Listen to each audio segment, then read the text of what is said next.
call meeting of the Zoning Commission of October 21st to order. Can we do a roll call, please? Certainly. Ms. Wells, Here. Mr. Cantor? Here. Mr. Rowena? Here. Mr. Goldstein? Here. Mr. Johnson? He's mute. You're muted, Rod. Here. Thank you. And Mr. Schulman? Here. Okay, You have a quorum. all right. Our first order of business are the public hearings. For those of you who've not attended one of our public hearings before, let me outline how this process works. The applicant will make a presentation during which the commissioners may ask questions. We will then ask Mr. Andriopoulos to give us a review of the work he's done as our outside architect. We will, again, commission members may or may not have questions they want to ask. That will be followed by an opportunity to hear from the public. We ask that anyone who's going to testify at these hearings identify themselves by name and give their home address. We also ask that people observe a reasonable order, no cursing, no other inappropriate behavior. We have had very, very few instances of behavior like that, but in the event that something like that does happen, the staff will cut you out of the meeting. With that, I think we will handle A and B as a single item. There is a third item regarding this application, but I think we'll handle that under review and action. That's the site plan review on the project itself. A is 2-20M Route 7 in Maple LLC, 24 Berkeley Street, proposed change to the zoning map from AAA residence to Central Business District and D residential. And B, 3-20R Route 7 in Maple LLC, 24 Berkeley Street, proposed amendment to revise the Central Business District schedule for maximum height on Maple Street.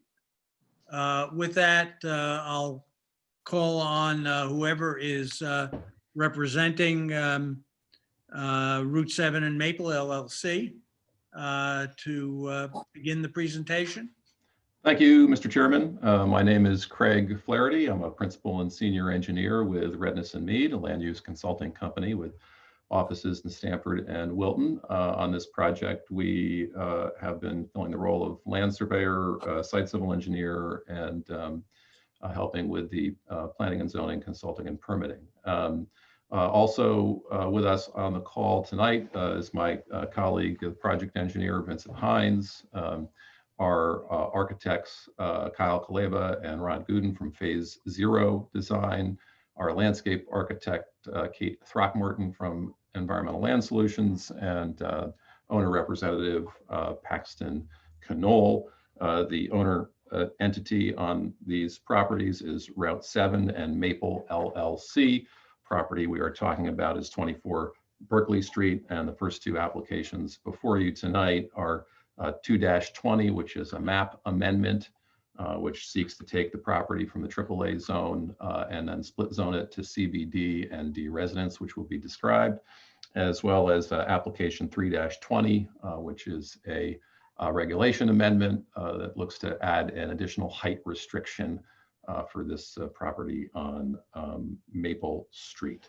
I should also note for the record, and staff can confirm, that we have sent the neighbor mailings out to adjacent and property owners and those across the street by certified mail. That was done on the 8th of October.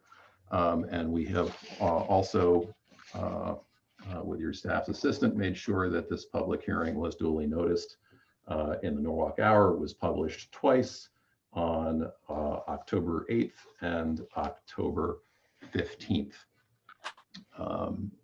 In addition to the notice, you should also have received notice from the Planning Commission that they took this matter up on September 15th and issued correspondence through staff on September 17th that they approve the two actions that you're considering tonight, being the map change and the amendment regulation change.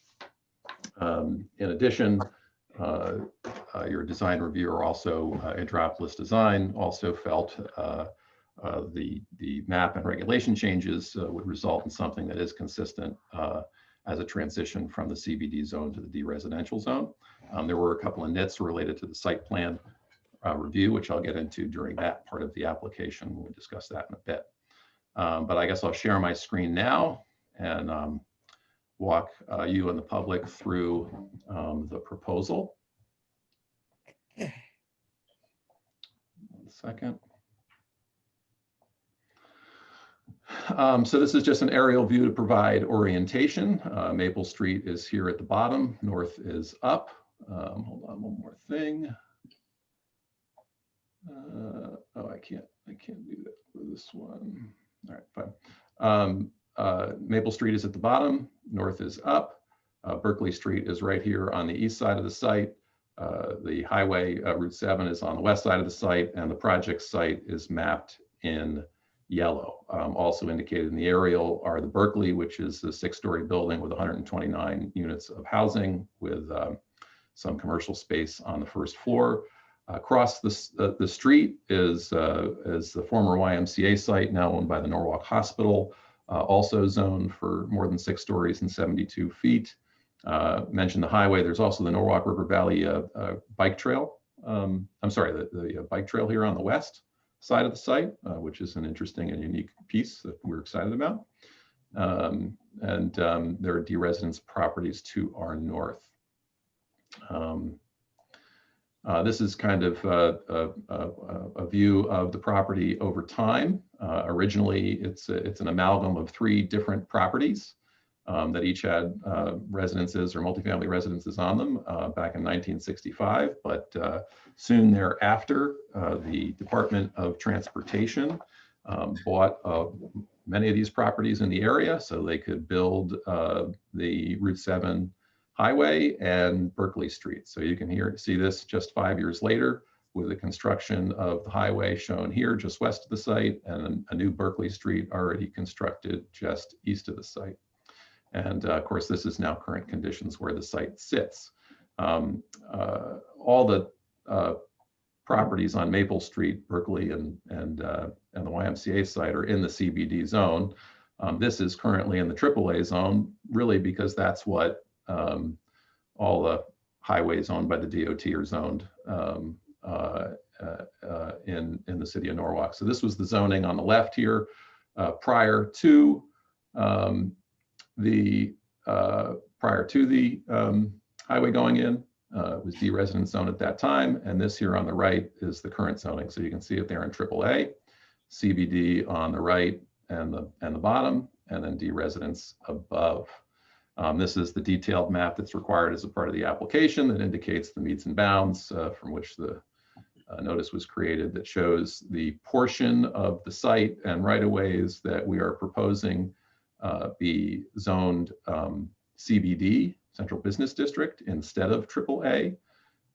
It makes sense because, again, all of the other properties on the street are CBD, and this was really just left over from the DOT purchase, which was not needed for the right-of-way.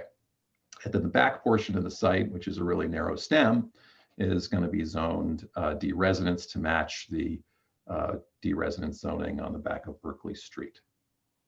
So that is the map amendment. The regulation change is small. This is a facsimile of your Exhibit B to your zoning regulations, which describes all of the standards within the central business district. And when we were working with staff on the idea of this project, they felt that instead of just converting this site to CBD and allowing the base height in the CBD, which is 6 stories and 72 feet, they'd rather have a little bit of a restriction or a regulator on what could be developed here.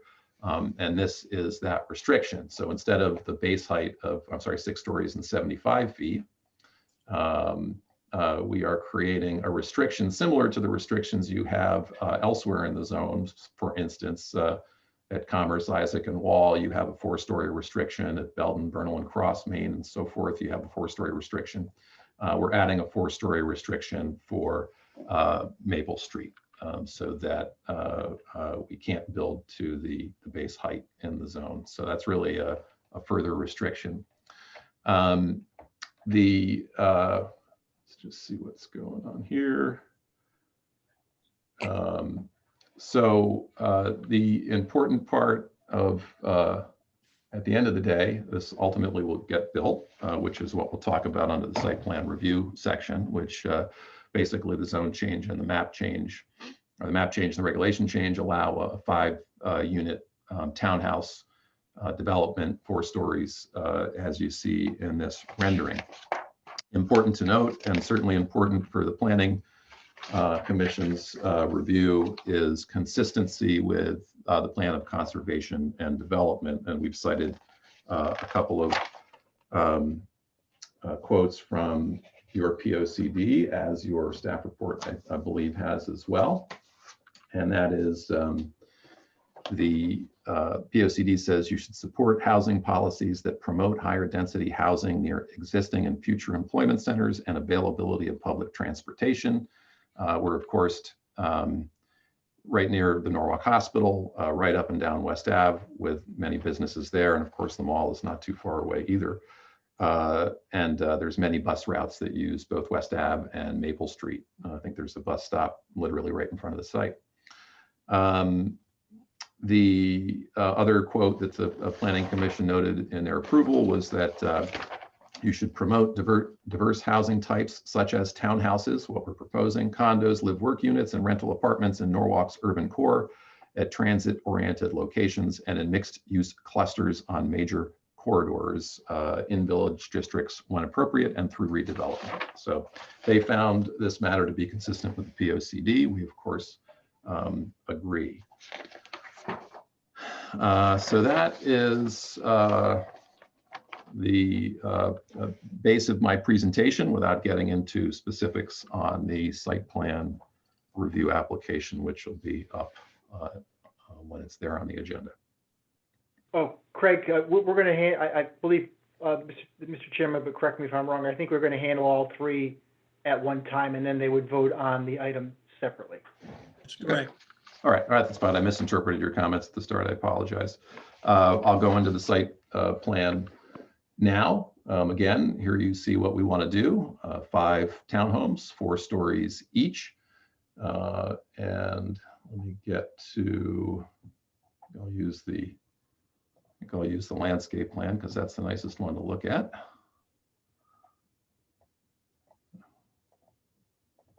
See what that looks like there. Okay. So we have 5 townhomes, 1, 2, 3, 4, 5. We have. You're going to probably have to stop share and share again. You have I didn't share the full screen. area. That failed me. Thank you very much. Let me do that with. Okay, we'll have to do that one at a time. It doesn't have the. Do I have the ability to share screen? I do not. Okay. We'll do that one at a time. 1, 2, 3, 4, 5 townhomes. There is a one-way in curb cut coming in from Maple Street, one way out on Lyons Place. That's to avoid left turns on the busier Maple Street coming out of the site. And then we have a curb cut here on Berkeley Street. We've received positive referral comments from the fire marshal, from the Water Pollution Control Authority, and from the Department of Public Works. They reviewed the drainage, the curb cuts, the proposal, the sewer connections, and found them to be acceptable, with nothing but typical kind of boilerplate approval language. There was, we're adding pervious pavers to the site as a means to mitigate impacts associated with stormwater runoff and the additional hardscape that we're proposing. We've got roof decks on all of the units. We've got electric car chargers inside the units, as well as room for bike racks in the garage. Each townhouse has 2 parking spaces, which gets us to one of the nits that was picked up by your design reviewer. I'll go to that now. I guess I'll stop share and reshare again so that we're looking at the right thing. There we go. There was one question about the ability to back out of this unit and have the appropriate aisle depth. We were able to make or are able to make some modifications to this unit to have wider spaces and get the required 22-foot aisle width for 2 9.5-foot spaces in this unit. That may need to be a condition of approval, so it's covered when we go in for zoning permit and building permit, but we can make a slight modification to the site plan to achieve that back out room there. There was another question about the turning radiuses needed to get into the garages of Unit A and Unit B in this courtyard here. I think the only reason it looked a bit crowded in the diagrams that we had provided to ADA for review is our choice to use large full-size SUVs to run that diagram. So the diagrams that were reviewed assumed that maybe you'd have a Lincoln Navigator, a Cadillac Escalade, a Toyota Sequoia, and a Chevy Suburban parked in the 4 spaces in the garage.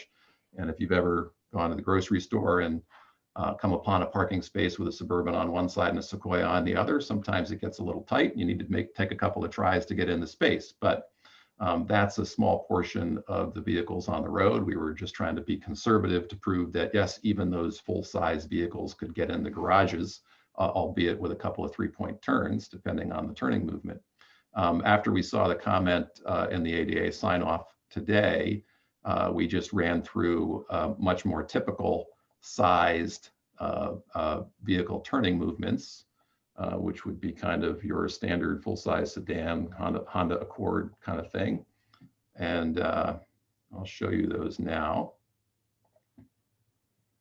But the punchline is that all the turning movements work much more reasonably as you might expect, with no 3-point turns.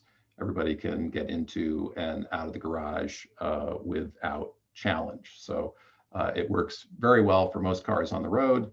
But yes, if you have 4 very large SUVs taking up space in the garage and trying to get in and out of the site, they might have to make a couple of extra turns. So am I correct that you either back into those spaces, in which case you can pull out, or you go in front way and have to back out? Well, yeah, I mean, it's a garage. So this one, for instance, shows the car backing out and then pulling out into the road. So most of them you pull in forward like you might normally do with a garage, and then you back out of the garage and back to the road. Are there any pedestrian movements within that area? The only, it's just there's an outside door associated with each unit, but there's no one coming through this area other than the two people that own these units. And they'll actually get out of their cars inside and go up through a hallway and a stair inside the garage. Thank you. Yep.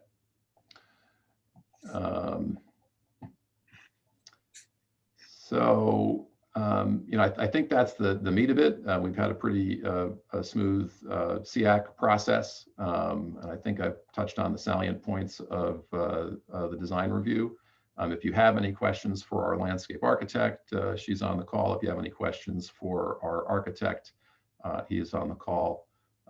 Otherwise, I'll leave it open to questions from the commissioners. Commissioners, questions at this point?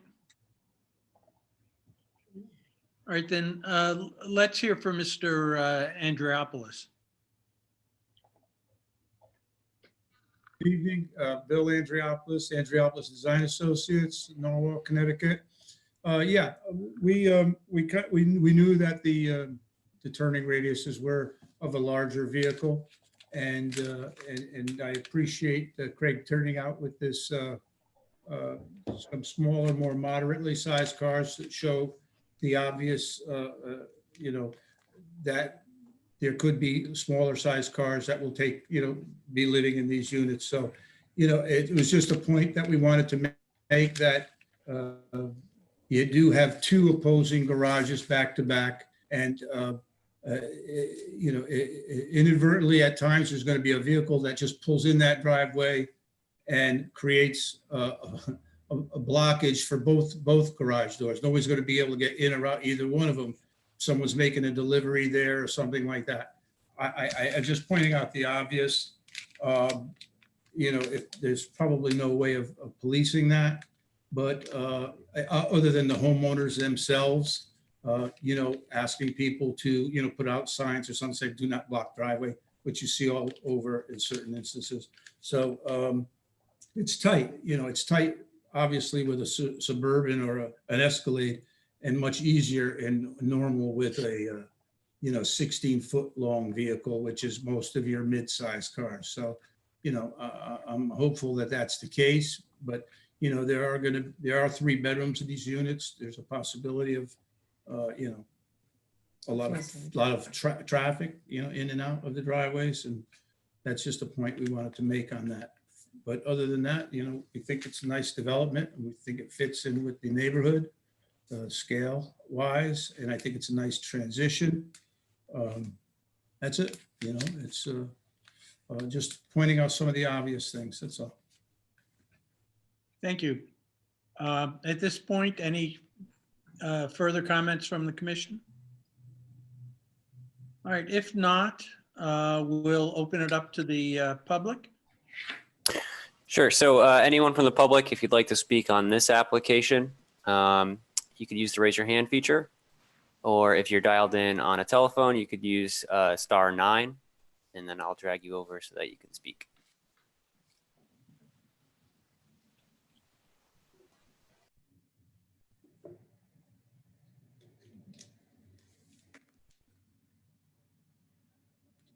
Seeing no one, Lou. Okay. Any got final? No, we got one. Yeah, I'm very. So it's a phone number. So when I drag you over, if you could just state your name and address for the record, please.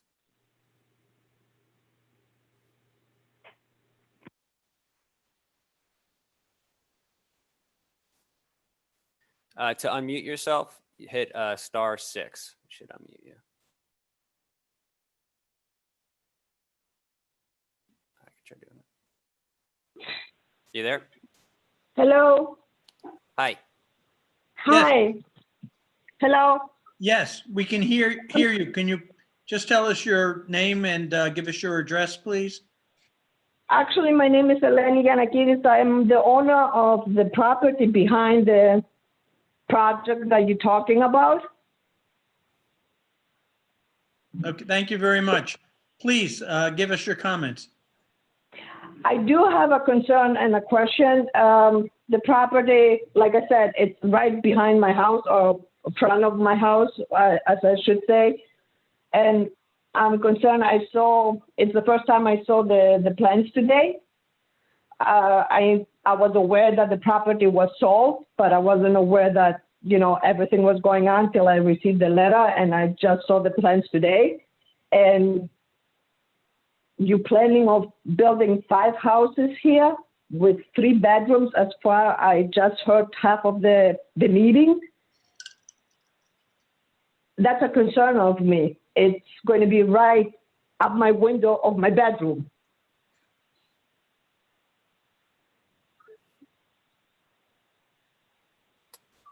Hello? Yes. That's my only concern. It's like, it's going to be space between my property and your property? So maybe I Greg, could, can you address put up that maybe? the plan that might show the house that she's referring to? Yes, sure.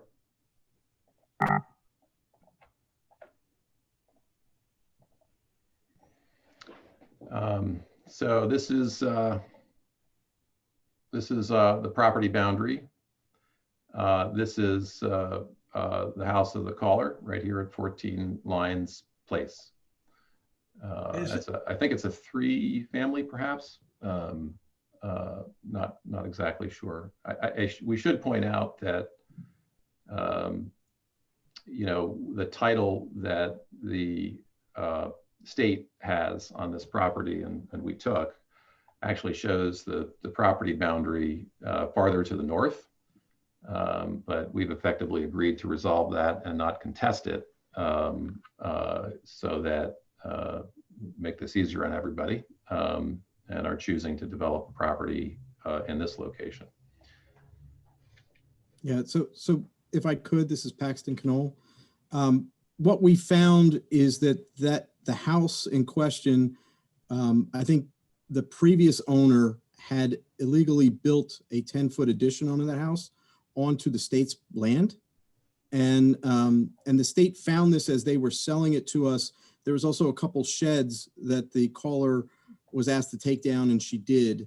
And so what we thought the right thing to do was just pull the property line back, leaving her garage and her house on her own property. We're basically giving her 10 feet by whatever that is, 80 feet. So we're about 1,000 square feet of land that we're transferring over to the caller to allow her house to stay as is and not force it to be torn down. Okay, thank you. Do we have anyone else who wishes to comment on this project? So same rules. Anyone looking to speak, use *9 or the raise your hand feature. Raise your hand feature.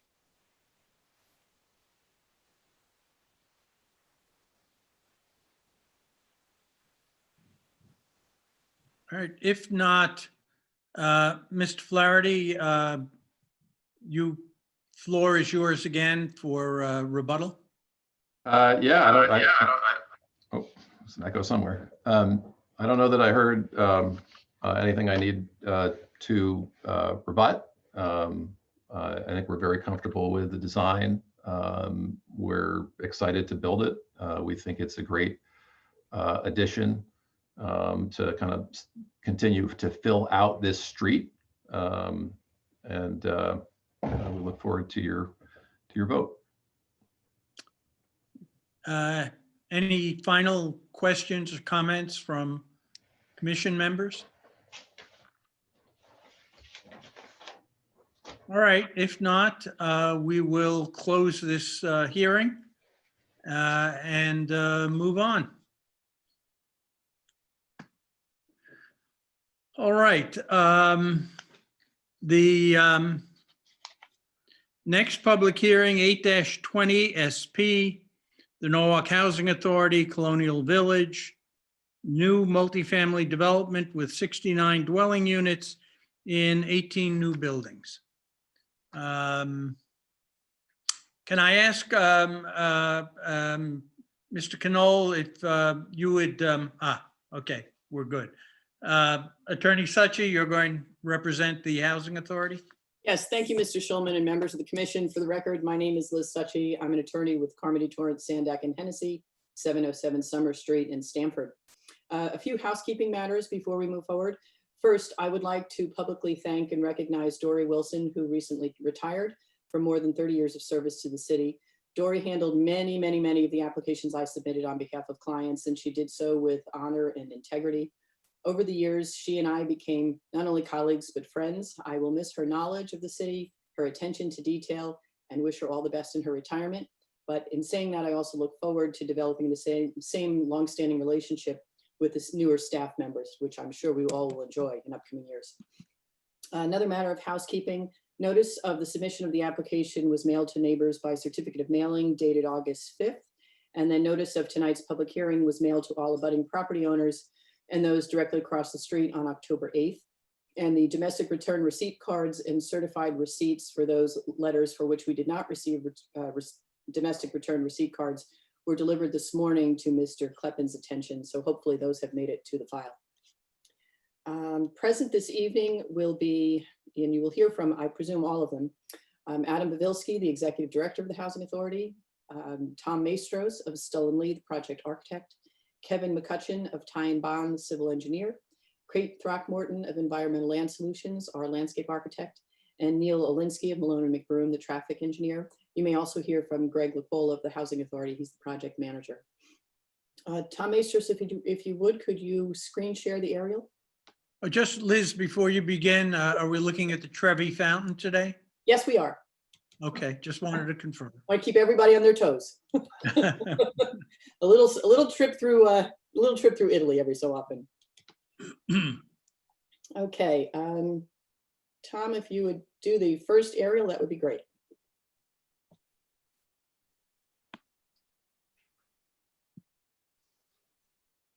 Okay, the map that has been screen shared by Tom Maestros is an aerial map depicting the property. As you will note, let me get my bearings here. Okay. North would be to the left, Liz. Pardon me? North is to the left. This is West Cedar. Okay.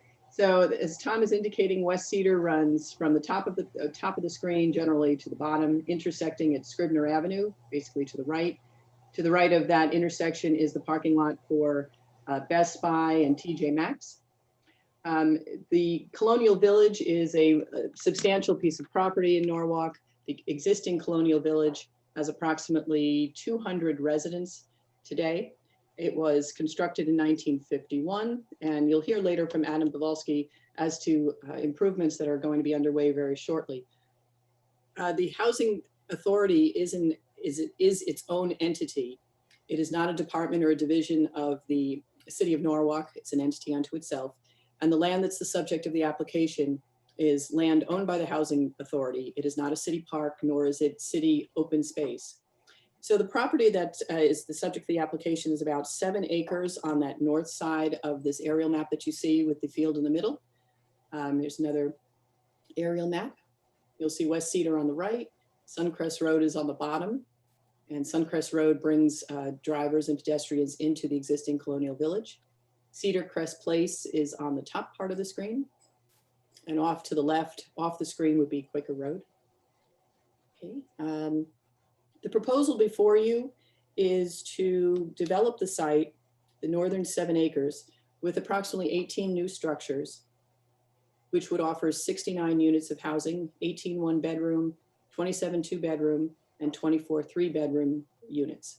This map is a compilation map of both a photometric plan from the Department of Public Works that show the properties that surround Colonial Village and the approximate locations of those dwellings.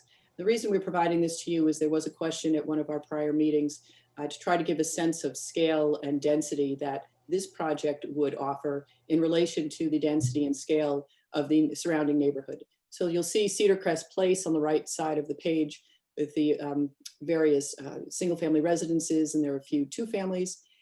Colonial Village, as it exists today, is to the left of the proposed project.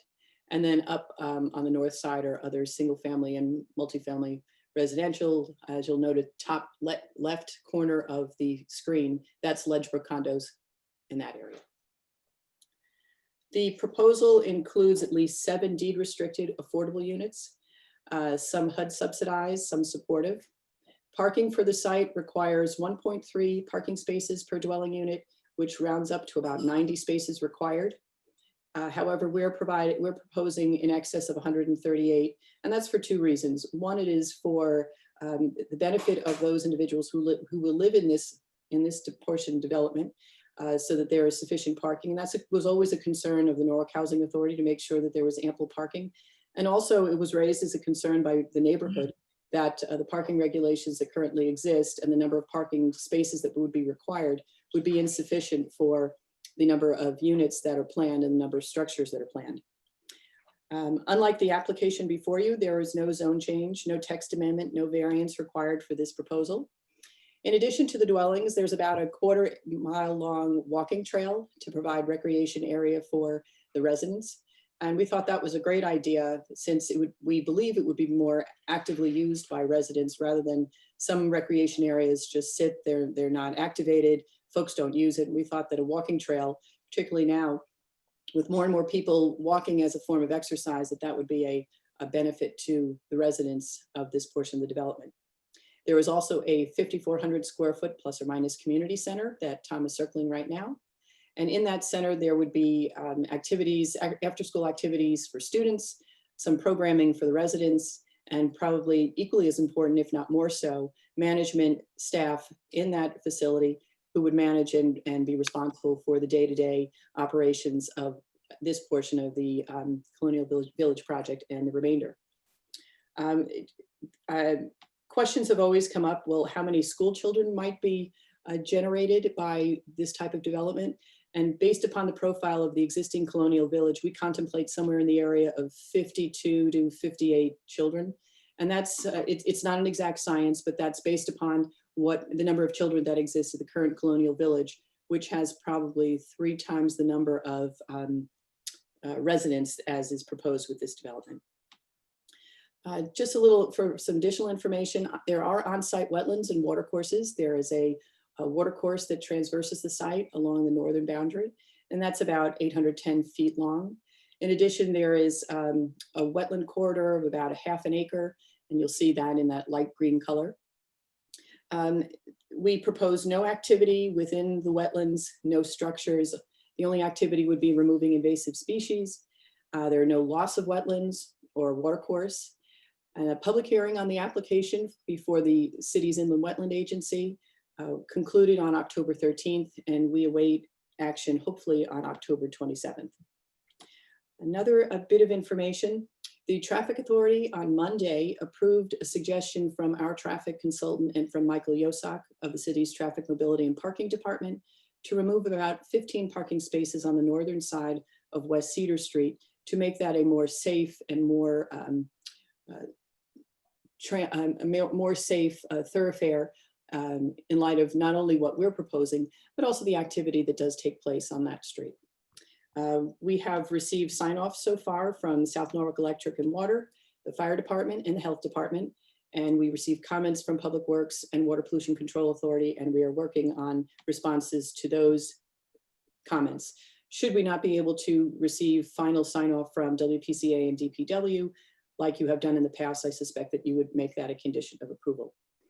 At this point, I'd like to turn it over to Kevin McCutcheon of Ty and Bond, who developed the stormwater management plan, and he'll explain to you the system and address post-development conditions. So Kevin? Thank you, Liz.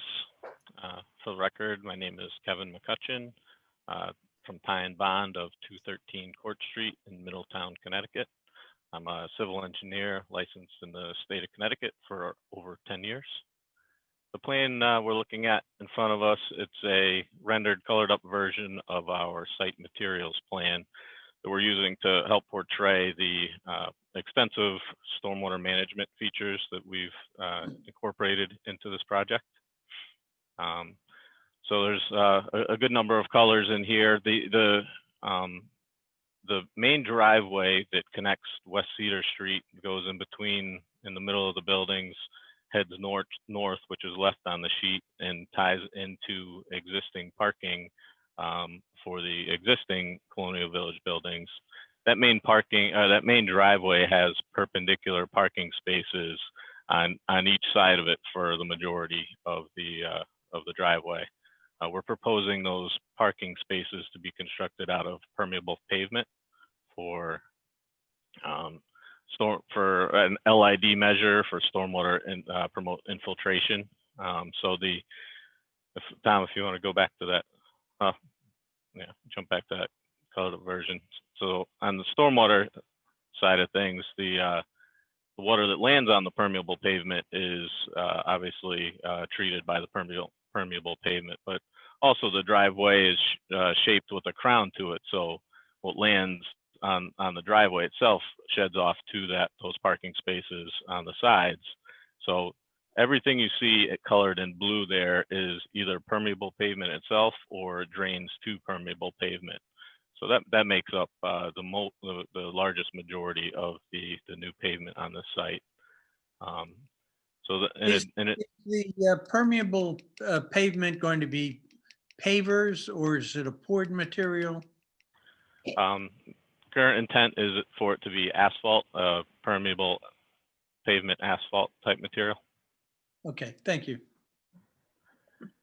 And so in addition to the permeable pavement for promoting infiltration, you'll see we have some orange circles with orange down arrows at 4 locations spread throughout the site. Those are below ground infiltration chambers. So water is collected from the surface and directed to those chambers for infiltration into the ground. So everything in yellow is the pavement and the roofs from about half the buildings is collected and directed to those 4 below ground infiltration systems.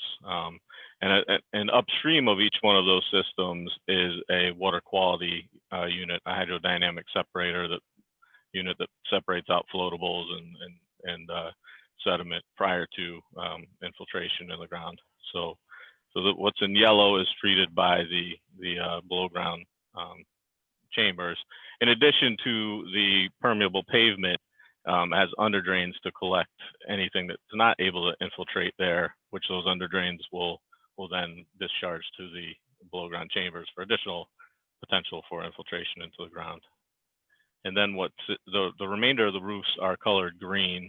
Those roofs are proposed to be connected and piped to the rain garden, which is the orange circle with orange raindrop and the Tom circling there on the left of the graphic. So those will again have a water quality structure to separate floatables and debris. Not that there's much on the roofs, if any, but prior to entering the rain garden, and the rain garden will promote infiltration. And that's a large rain garden, approximately 4,000 square foot is the footprint of it. But it's shallow, only gets a few inches over a foot deep, a foot and a few inches deep at its highest peak, and then quickly recedes, and is designed to be dry within 2 to 3 days after a large storm event. So it's not a standing water pond. So and then on this figure, you'll see some dark red arrows. That's just identifying the general flow from the site, the runoff from the site and discharges of the stormwater system. So starting on the right side of the page, we have one infiltration system between 2 buildings that are closest to West Cedar Street, and the outlet from there drains to the head of the wetlands, and that discharges at a very similar location to an existing head wall from storm drainage of the existing parking in that area. So we're mimicking an existing system there, discharging to the start of that intermittent water course, and the water flows towards the left, which is north, along near the property line, but stays within the property, and ultimately connects into a existing 30-inch RCP, reinforced concrete pipe storm drainage system that's within an easement that goes through the site. So that the flow connects into there and then discharges ultimately towards the bottom of the screen, which is west towards Suncrest Road, away from West Cedar Crest Place.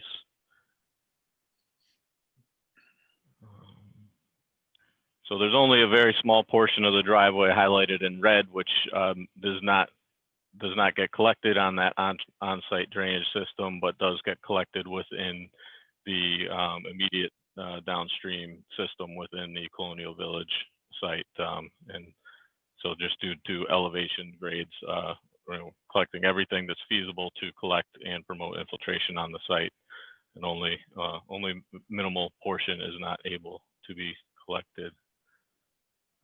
So the project has been designed with a comprehensive stormwater management plan, which has been proposed to reduce stormwater runoff leaving the site to less than existing conditions.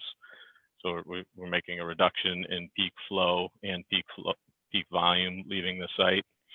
We're mimicking existing drainage patterns. The proposed patterns flow will be directed to same locations similar locations that it does now, and we're treating the water quality volume, commonly referred to as a 1-inch storm event, treating it on site prior to discharging.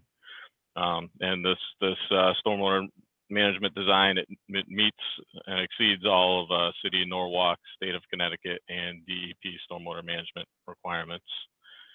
The graphic in front of you is just a little more detailed depiction of the stormwater management system to show in blue the 4 below ground significant sized infiltration systems that are spread throughout the site. Those were located based on test pits that were performed earlier this year on site to identify the ideal locations on the property for infiltrating on site. So spread out throughout the site, but also located at ideal locations for infiltration. Similarly with the rain garden, that was also a test pit located there with appropriate infiltration rates that were used in the design calculations. Additionally, you can see on this sheet here the highlighted gray walking path that goes on the east side of the buildings, between the buildings and the existing wetlands. That is additionally proposed to be made out of permeable pavement asphalt, and it's the slopes will meet ADA requirements, so it'll be an accessible walkway for all. Let's see, I think that covers the information on that drawing, Tom. This is our overall site plan drawing. This depicts the proposed development in relation to the existing Norwalk housing buildings, with the driveway coming off of West Cedar Street on the right, and you'll see there's parallel parking distributed throughout the entire length of the driveway. You mean So perpendicular parking? I'm sorry, perpendicular parking along the driveway, and to be in close proximity to all the buildings. And as Liz had mentioned previously, the amount of parking exceeds the zoning requirements.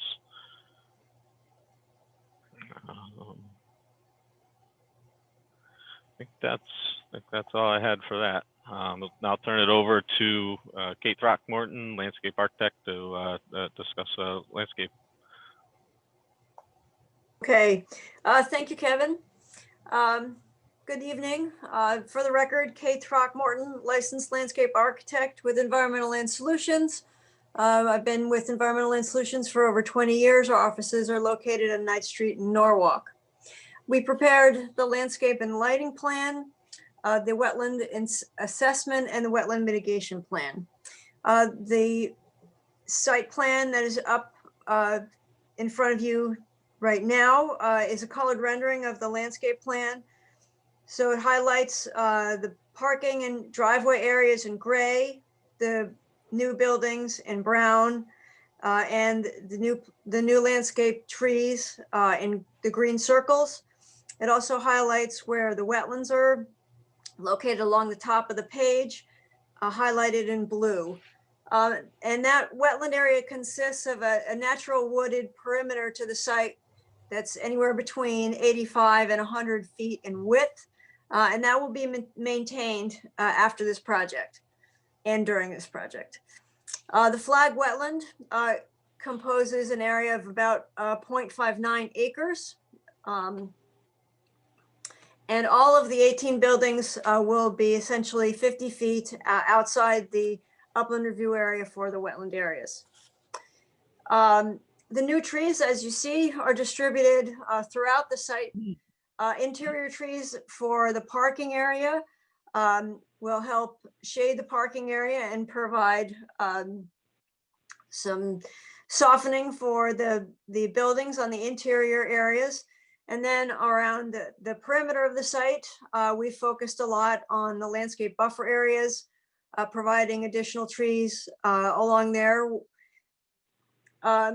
So when this project is complete, there will be actually a net gain of trees that are going to be on the site. Through the construction, we expect to remove about 38 or 39 trees. And that's really associated with the entry reconfiguration and the removal of the tennis courts in the far left portion of the site. And when it's all said and done, there's over 100 trees that will be installed throughout the site. And they do include large shade trees, flowering trees for focal points, foundation plantings along the front of the buildings, certainly drawing on and emphasizing native plants throughout the site. We've also done the lighting plan for the site. We have proposed 36 14-foot poles throughout the parking area, which will provide a uniform, low but safe level of light, and they will all be dark sky compliant. I think we could go to the next slide, Tom. And this is the open space plan that just highlights the recreation areas that are provided for the property that are in the darker shade of gray. One has been mentioned several times is the walking path, which is located between the buildings and the wetlands. And then also a central green area, or what we're referring to as the village green, where we've got some walking paths, some small lawn areas, benches, and covered seating. And And I there's ask a quick also, question? yes. In the design, did you guys consider other recreational features for like a basketball court or a playground, especially given that you're talking about 50 some odd school-age children coming into the complex here?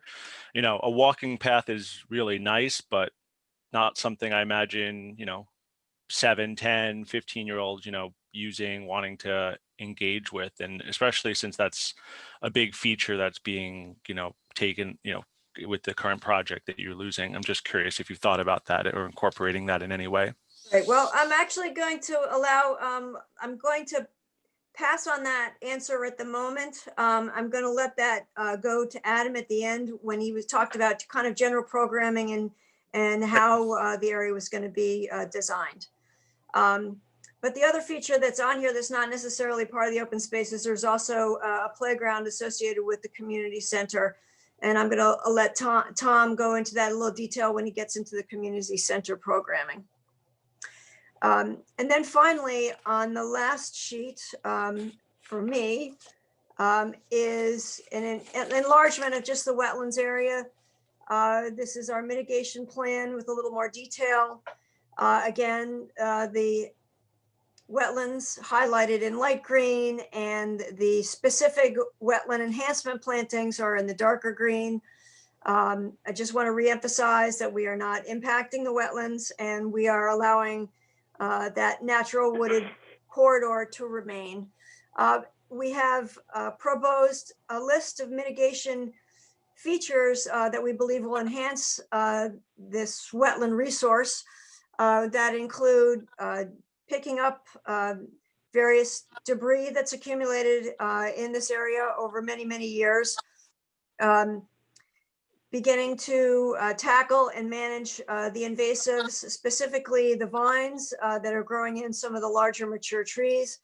And then, as I said, replanting with a lot of native species. So we expect that to enhance the wetland function and also expand the wildlife habitat that's provided on the site. Let's see if there's anything else. Kate, you Oh, might also I have mention one the other trail thing markers. I'd like to add, if I may. There was some question about people crossing the property, and I just wanted to clarify that we are not proposing any additional fences around the wetlands or along the path, but there is a 4-foot chain link fence that runs almost the entire length of that property boundary, starting, along that entire length, and that will be maintained. And I think that's the highlights to my plan. I'd be happy to answer any questions specific to my plans anytime. Thank you. What are the proposed size of the new trees that you'll be planting? Well, there are 2 sizes spec'd for the mitigation on the wetland planting. I think they generally accept 2 to 2.5 foot calipers for the trees. The flowering trees will be 8 to 10, and the shrubs will be around 3 feet in height. As for the trees within the interior, the street trees, those are 3 to 3.5 inch caliper, which has been historically acceptable for the zoning department for projects such as this. Thank you. Yep. If anyone has any other questions of either Kevin or Kate, we'd be happy to answer them. If not, at this point, I would like to turn it to Neil Alinsky of Malone and McBroom, who can explain to you the traffic report, traffic analysis, and answer any questions you may have. Neil? Thanks, Liz. So for the record, Neil Alinsky with Malone and McBroom. I've been with Malone and McBroom for the better part of the last 15 years. We have offices in New Haven and Cheshire, Connecticut. I have a certification as a professional transportation planner and also a master's degree in transportation engineering from UConn.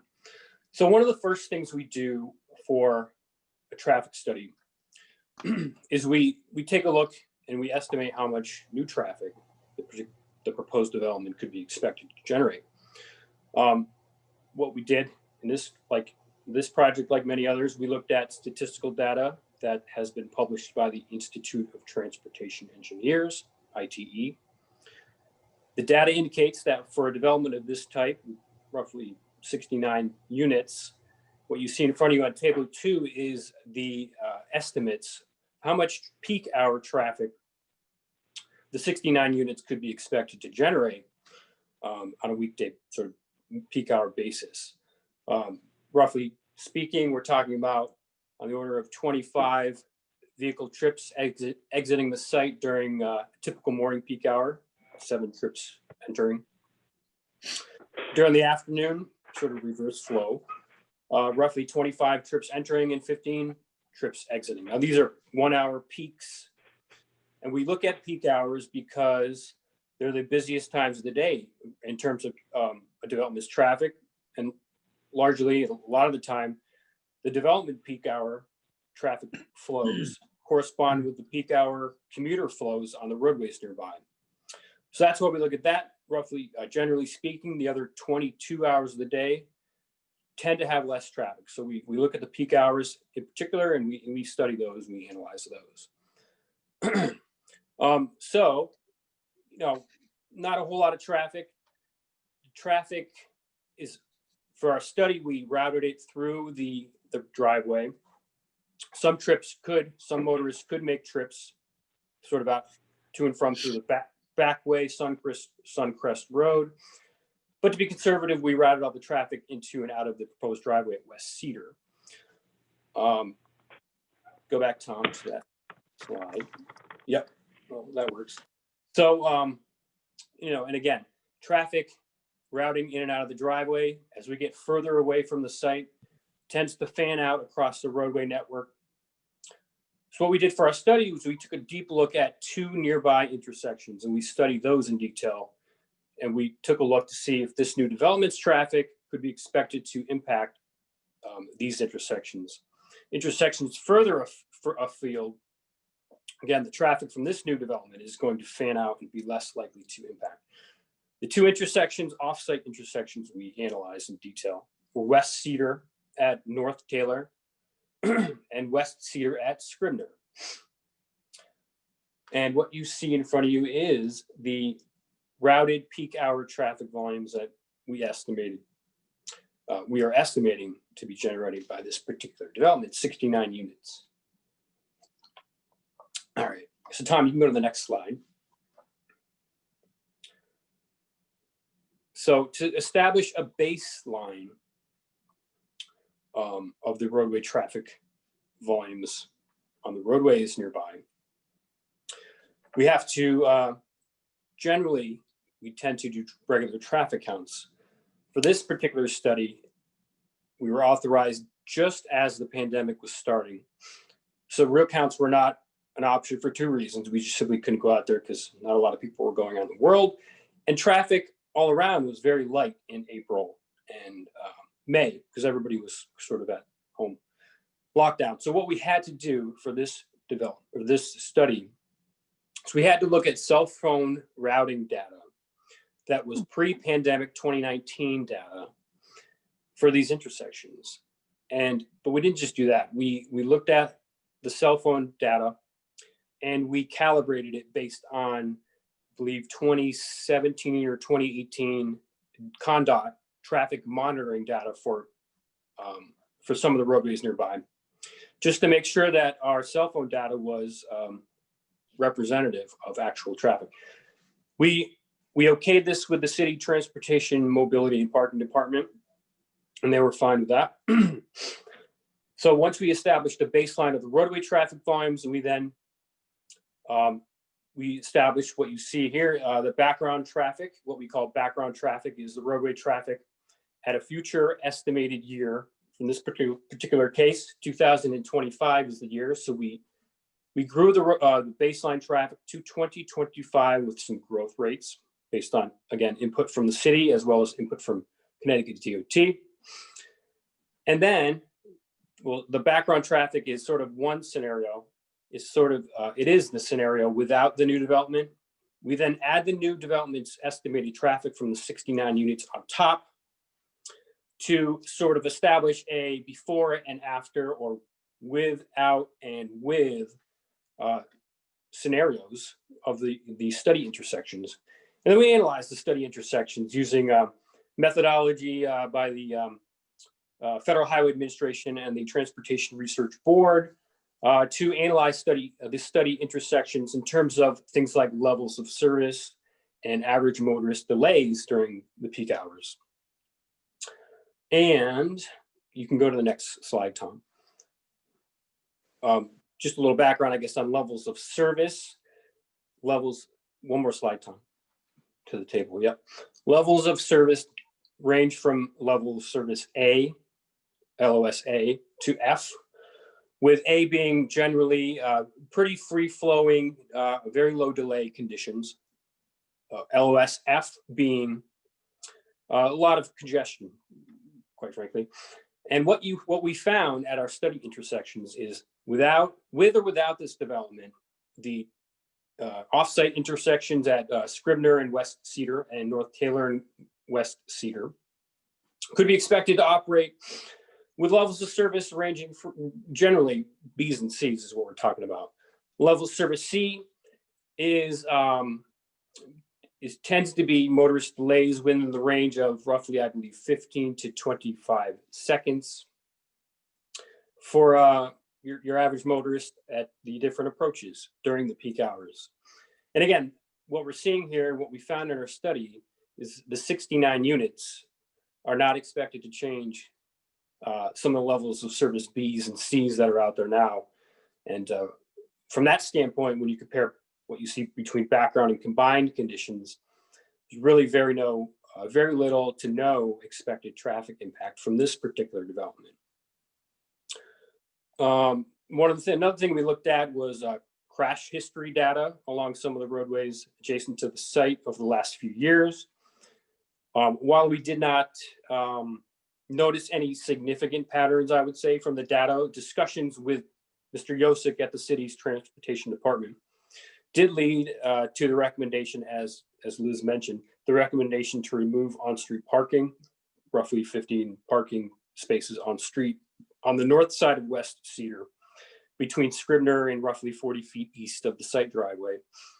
A lot of this had to do with the bend in the road of West Cedar. It just feels very tight. So we agreed that that would be okay with us. Another reason for that actually is the removal of the on-street parking spaces next to the driveway helps for visibility purposes, so people and motorists leaving the driveway can just see adequately looking left and right before they exit the site to West Cedar. So that's generally our traffic study in a nutshell. Excuse me. Yes, Could go ahead. you tell me who uses those spaces currently, those on-street parking spaces, do you think? We didn't do a detailed study of it, but my understanding is by and large, it is the residents. There may be some of the property owners across the street who have people who use those spaces, but those properties across the street actually have their own off-street parking. My understanding is the housing authority did inform the tenants of the pending on-street removal, which actually would not be removed until this development is completed, probably sometime next year. Because of in general, these 15 parking spaces would just get shifted onto the site, onto the Colonial Village. Thank you. So in summary, we did not find Mr. any. Am I correct in assuming that when this analysis is conducted, in terms of estimating the number of vehicles, that a unit that has 3 bedrooms has more cars than a unit that has a single bedroom? Well, the data is all statistical data that is sort of it's in the aggregate. So it's based on studies of other similar sites that have a mix of 1 bedrooms, 2 bedrooms, 3 bedrooms. Yes, generally speaking, a 3-bedroom unit by itself compared to a single bedroom unit or a studio would tend to have more traffic. But when you look at the aggregate, when you look at multiple units, 60, 70, hundreds units, it tends to even out because the underlying statistical data has a mix of different unit and bedroom types within it. Thank you. You're welcome. So that's generally all I have. In summary, really didn't find an expected. We don't anticipate an expected traffic impact. Traffic flows, any traffic delays out there now are existing, and we're not expecting them to be. We're not expecting this development to really exacerbate those. Some on-street parking is going to be removed. The development is also, I believe, going to reconstruct some of the sidewalks directly in front of this proposed 69 units on the West Cedar as part of the construction. And this development is large enough in terms of the number of units that when you also include Colonial Village, it has to also get approval from the Connecticut DOT's Office of the State Traffic Administration. We've already made that application to OSTA. It'll be, we expect it to be an administrative approval type of approval. And based on the relatively small amount of new traffic. So that is underway too, and they will also be looking at this. OSTA does not make a final decision just so you know, until after the city or the municipality makes their planning and zoning approval. So with that, I'd be happy to answer any questions. Thank you. Any questions of Neil at this point? Then if not, I think we'll hand it over to Tom Maestros to discuss the development of the structures, the architectural styles, and some information on the unit types. Tom? Can everyone hear me? Yes, good. My name is Thomas Maestros. I'm a registered architect as well as NCARB registration. I've been practicing architecture and urban design for 40 years. I hate to say that, but we have been involved with, we were retained by Norwalk Housing Authority some over 10 years ago to complete an overall study on the feasibility of redeveloping the site in its entirety. Over that time period, there have been a series of factors that have led us to now coalesce around supporting the reconstruction of the existing 200 units and the addition of 69 units in 18 buildings within the 7-acre site that you see located in on the map in front of us. This is a 3-dimensional image of or massing model of the proposed complex. It, as has been mentioned, is focused around a driveway that goes along the ridge of the open space, current open space, and then descends down toward the existing driveways related to the existing Colonial Village development. As you'll note, the buildings are of a similar size and scale to both the existing 2-story units and the massing of buildings that are in immediate proximity. You'll also note that we have a significant distance between the existing development because of the size of the site and the wetlands, with the closest building being over 100 feet from the back of this structure to the property line, the buildings of which are farther set back. So we do have quite a bit of breathing room between this development and the adjacent. You'll notice that the project has basically 3 building types. We have 2-story side-by-side duplexes, which are our A buildings noted here. We have 2-story, 2-bedroom, 3-bedroom duplexes that are in our E-type building, which are located here and here. And we have 5- and 6-story buildings, which are our D-type buildings, which are located then in the balance of the site. We show here a cross-section along the roadways, showing the relationship of the existing buildings to one another, as well as to the topography. Again, we are, I'm sorry, one other building that we have that I didn't mention, I'll talk a little bit more about, is the third building type is a learning center, which is a 5,600 square foot building, as mentioned before, and we'll talk about the programming of that in a short, in a few minutes. Again, these are longitudinal sections through the site. This one is looking to the east, north is at this end, south is here. The West Cedar Seat is at this location, and you'll see that the buildings are oriented in space so that they present a nice cohesive front along the street, defining a very, what we consider to be a very nice public residential scale street, focused around a central open space that will be in the center in this area. We are using a variety of elements. As you can see, both dormers, gables, porches, projecting bays, banding, and multiple colors to add variety and interest. And we'll talk a little bit more about that as we move through the different building unit types. Tom, may I interrupt you for just a minute? I thought I might have misheard. There aren't any 5 or 6 story buildings. No. But as I said, I'm sorry, 5 or 6 unit buildings. I did that last time too. I got something going on in my, I claim senior moment on that one. These are further indication of the building elements that are going to be incorporated. These are particularly the D-type building to 5 and 6 unit buildings. And as I mentioned, you can see we're using a variety of building elements.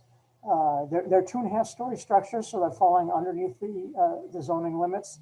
And you'll see that we're using a whole series of elements, including a variety of colors and such, to add more interest and differentiation between the different building forms. The buildings are going to be clad in a vinyl product. We are proposing to use CertainTeed shingles and shakes on the lower levels, which have I think it's like a 7 mil finish, so they have a very high impact resistance. And then we're going to be using the lighter siding material that's got a insulated backing on them, so they'll hold their shape and look very much like wood siding. They're color impregnated using the standard colors that are being proposed, so they should hold their color and form for a very long period of time. We are also using or employing solid PVC trim boards and trim materials. That's a solid product, not a thin material. This drawing on the left shows the product as it's applied to an existing condition, and you can see how they would then be implemented in our proposed product development. This is showing the shake material on an existing development, and that's the product that's to be employed in this area. So as we noted, we're going to be using porches, overhangs, recesses, banding, and then varied roof forms, as well as projecting elements like bays to break down the scale of the units, as well as add a lot of interest to the project.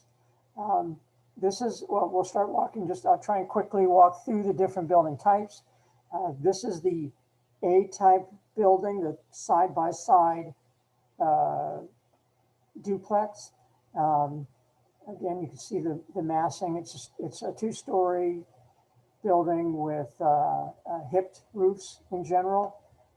These are oriented perpendicular.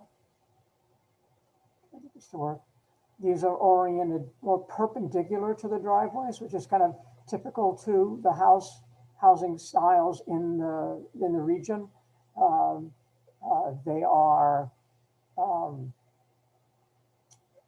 They're side-by-side duplexes, 3 bedrooms on the upper floor, 2.5 bathrooms in total, with a full bath on the first floor and a half bath on the first. They are generally an open plan with so that the dining and living areas are in a common space, and then the kitchens in the back. They meet all Connecticut Housing Finance Authority guidelines, so they're quite generous. These are in excess of 1,500 square foot for each product, for each unit. As with all the units in the building, they meet code requirements of being fully accessible, wheelchair accessible. In these cases, on the first floor, the second floor, of course, in these cases are not accessible units. And then as part of the development requirements, these show the sections. Our total heights in these cases are just around 35 feet to the peak, staying well under the height requirements. As I mentioned, we have we have 2.5-story multifamily buildings. In this case, we're going to start with the D unit. What we have is kind of a mix and match relative to the way the floor plans are laid out. The first floors of the D units are shown here. They are side-by-side 2-bedroom units with 1.5 bathrooms. Again, meeting all Connecticut Housing Finance Authority guidelines for sizes. The second floor are again kind of mirror the first floor in the case of these D1 buildings. They have, again, two bedroom units. And then in this case, the third floor has 2 one-bedroom units, which are nestled up within the roof form. And these units are about 1,200 square feet each. The one bedrooms are about 900 square foot each. Very generous buildings. And then here you can see the cross sections. We stay underneath the peak height limits of 45 feet. So again, we're under the zoning requirements. The next I'm showing you is the D2. You'll see that many features are shared. However, they're aggregated in different form to create more interest. And you can see here how those elements are integrated into the facades with our projecting bays. All the units will have generally have balconies. In this case, there's second floor porches and first floor porches, and a recessed porch on a third floor. The variant on these units is that on the first floor, to have more, to give the Norwalk Housing Authority more flexibility relative to use and number of families that can be have accessible units. On our first floor, we developed a 3-bedroom unit and a 1-bedroom unit, so it falls in the same basic overall footprint area. But here we have, as I mentioned, 3 bedrooms and 1 bedrooms.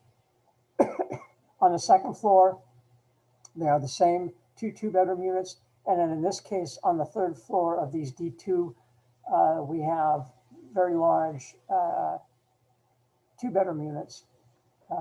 Again, the size of these 3 bedrooms are similar to our duplex units at about 1,500 square feet, about 900 square feet for the 1 bedrooms, and 1,200 for the 2 bedrooms. And again, this is a little bit larger, about 1,300 square feet for the 2-bedroom on the third floor. I'll jump to the D3 building. And again, you can see very similar in overall massing, but we're using different dormer forms, porches, and projecting elements, as well as banding and window proportions to create more interest. There are 3 of each of the different D buildings. And again, the elevations, as you can see how those compositions work. In these cases, we have a combination of shed dormers and peak dormers. Here you can see the front porches. And in the back, there are our private porches for open space for all of those units. As I've mentioned, there's a mix and match. So again, with this D3 unit, we've got 3-bedroom on the first floor with a 1-bedroom. Second floor, again, is 2 2-bedrooms. And on the third floor, we're back to having 1-bedroom units. So it allows us to get to the 69 units total within the 18 buildings. Again, you'll note that we have porches and balconies providing private open space for all of the units. The final unit type is our E building, which is again a side-by-side duplex. This building is organized so that it doesn't appear as though it's actually side-by-side, but it has 2 elements, two private entrances and side-by-side units here. The plans are oriented more parallel to the street to give us the required frontage for our West Cedar exposure as required by zoning. And then also where we have a very shallow site to keep out of the 50-foot open space setback, these narrower buildings or shallower buildings provide us allow us to stay outside of that setback area. Again, we have private porches. The unit sizes are the same as the A-type buildings, the side-by-side duplexes, so we're a little beyond 1,500 square feet per unit. The other building type that we have is the Learning Center. It's a one-story structure with a gabled roof over top of the classrooms. We have added, these are a little different than the drawings that you had previously seen because we have added as required the outlines of the screened heating and air conditioning units. They're set way back from the edges so that they have very low impact of view from the street. They're shown here as well. You can see we're using similar materials than as to what's being used in the residential buildings. A little more of a contemporary feel to them, but still within the color ranges and proportions that allow it to fit well within the complex. As you can see here, we have classrooms within the Learning Center for a total of 50 children. This is an after-school afternoon program, an enrichment program that you receive some information on how that would work. So these are the classrooms. These are office spaces for the Norwalk Housing Authority wide Learning Center program. This is area that's for the operation of the this local learning center to meet all the requirements for bathrooms, kitchens, and such. And then this is an important element that has been added to the program, which is the administrative space for Colonial Village, administrative and management space for Colonial Village itself. It will have some office for the maintenance staff as well as for leasing and tenant relations. And again, you can see in the sections where we have a total to the ridge height of 27 feet. Are there any questions? I can answer any questions you may have about the specifics of the overall building program or the architecture. Otherwise, I can turn it over to Adam, who wants to give a little bit of background on what's hoped to be achieved by the basic development.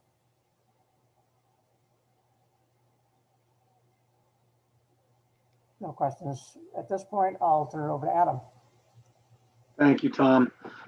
This is Adam Bovilsky, Executive Director of the Norwalk Housing Authority, located at 24.5 Monroe Street in Norwalk. Before I was going to focus my comments on the need for affordable housing and low-income housing in Norwalk. But before, I thought I'd hit a couple of the questions that have come up recently. One of those from Commissioner Nick Cantor, who was asking about the amenities, the activity space for this development. We are tearing up one of the basketball courts in Colonial Village, but you should be happy to know that there is a second court. There's a two tennis court, a court enclosed by a fence. And that's not too far from, it's in Colonial Village, the existing Colonial Village, and not too far from the planned expansion. And that tennis court, one of the tennis courts is being converted by a nonprofit called Full Court Peace into a nice basketball court. So there will be one basketball court and one tennis court available to the tenants of both the existing Colonial Village as well as the expanded part of Colonial Village. And we're not just expecting folks to rely on the walking path for entertainment. Like most of our sizable developments, there will of course be a basketball court there. And this one will also have a tennis court as well. I want to talk just briefly about the renovations. It's something that's come up from some of the neighbors. They've complained that if we're not taking care of the old Colonial Village, how can we be trusted with this new expansion of Colonial Village? That development has been delayed for a variety of reasons. It is now, we're now about to start construction on that. We closed on September 25th, the financing on a $34 million renovation of the existing Colonial Village units. We are taking, it's a real gut rehab, new windows, new doors, new roofs. The roofs are going to include new dormers. The doors are going to include new porches, new siding. There's going to be some soil remediation. There's going to be new split systems for heating and cooling, something that the tenants have been asking for because some of their bedrooms are hotter or colder than others, and that they'll be able to control that now. There'll be direct hot water on demand, refurbishing the floors, the kitchens with new amenities, new fridges and stoves, new bathrooms. So it's really going to be a tremendous renovation of all 200 units. Construction on that is starting November 16th of this year. There's going to be 18 phases of renovations. So we're going to be, and each one's going to take 5 to 6 weeks, and the whole thing should take just about 2 years. The tenants are very excited, and we're very excited that these renovations are happening. So prior to starting any work, Adam, will any of the residents be displaced by the renovations? yes. So I don't want to go too far afield. This is not, of course, before this commission, but yeah, the way we're going to be doing, the way we are doing it, as our tenants, 10 of our families have already moved off out of their units, is there'll be 10 units that are off-site. We are paying for, the private accommodations for the tenants. The voucher that is in their unit currently is able to be used in the private market as well. And so 10 families are moving off-site for about a year, and then their units will be used as the swing space. So while they're out, 10 to 12 units at a time, we have a couple of vacancies, 10 to 12 units at a time will be renovated. It'll take about 5 to 6 weeks. So the families will just move into that swing space. 5 to 6 weeks later, they'll move into their brand new renovated, back to their brand new renovated units, except for, again, those first 10 families that'll be off-site for a little less than a year. And we're hoping by attrition, by the end of that year, we will likely have enough swing spaces without those families being inconvenienced any further. We are moving, again, 10 families off-site. The other 190 families, or 180 live there now because there's a few vacancies, are going to be just sort of shuttled around for 5 to 6 weeks. And the Housing Authority is paying for all of the boxes and all the materials they need and all the moving, and helping anyone who needs, even with the packing, if there are special needs out there. So it's quite a project, and we're very excited about it. But we're not expanding Colonial Village without first renovating the existing current units. And again, you'll see that construction start on the 16th of next month. Thank you. I want to talk about a little bit about crime. There's been a concern raised by the neighbors about the walking path and how it might be a little secluded and not too far from their property. So we will be putting cameras on the back of several of our buildings that'll be able to see or film that walking path. We already have some cameras existing like that in Rudner Court, and we patched them through directly to the police department, and it's a very effective means of both discouraging any illicit behavior as well as catching anyone responsible after the fact if anything does happen. I want to talk about the timing because I think that Neil Alinsky mentioned something about next year, and that is not the timeline. We had originally looked to applying for 9% tax credits from CHAFA in November of this year, but we've decided we want to take a year to let the work start in the existing units, that those renovations start there, as well as make sure we get just the right partner for this project. So we will be working with a partnering agency or for profit. So we're going to be applying for tax credits either at the end of October or beginning of November of 2021. CHAFA won't announce whether or not we receive those tax credits until April of 2022. And that project then won't start, probably close in May or June and then start immediately thereafter. So we're talking about starting this project in June of 2022. I just want to make sure that's clear, that we didn't misspeak on that. Without, I think I hit the main topics that I wanted to hit before talking about the need for this project.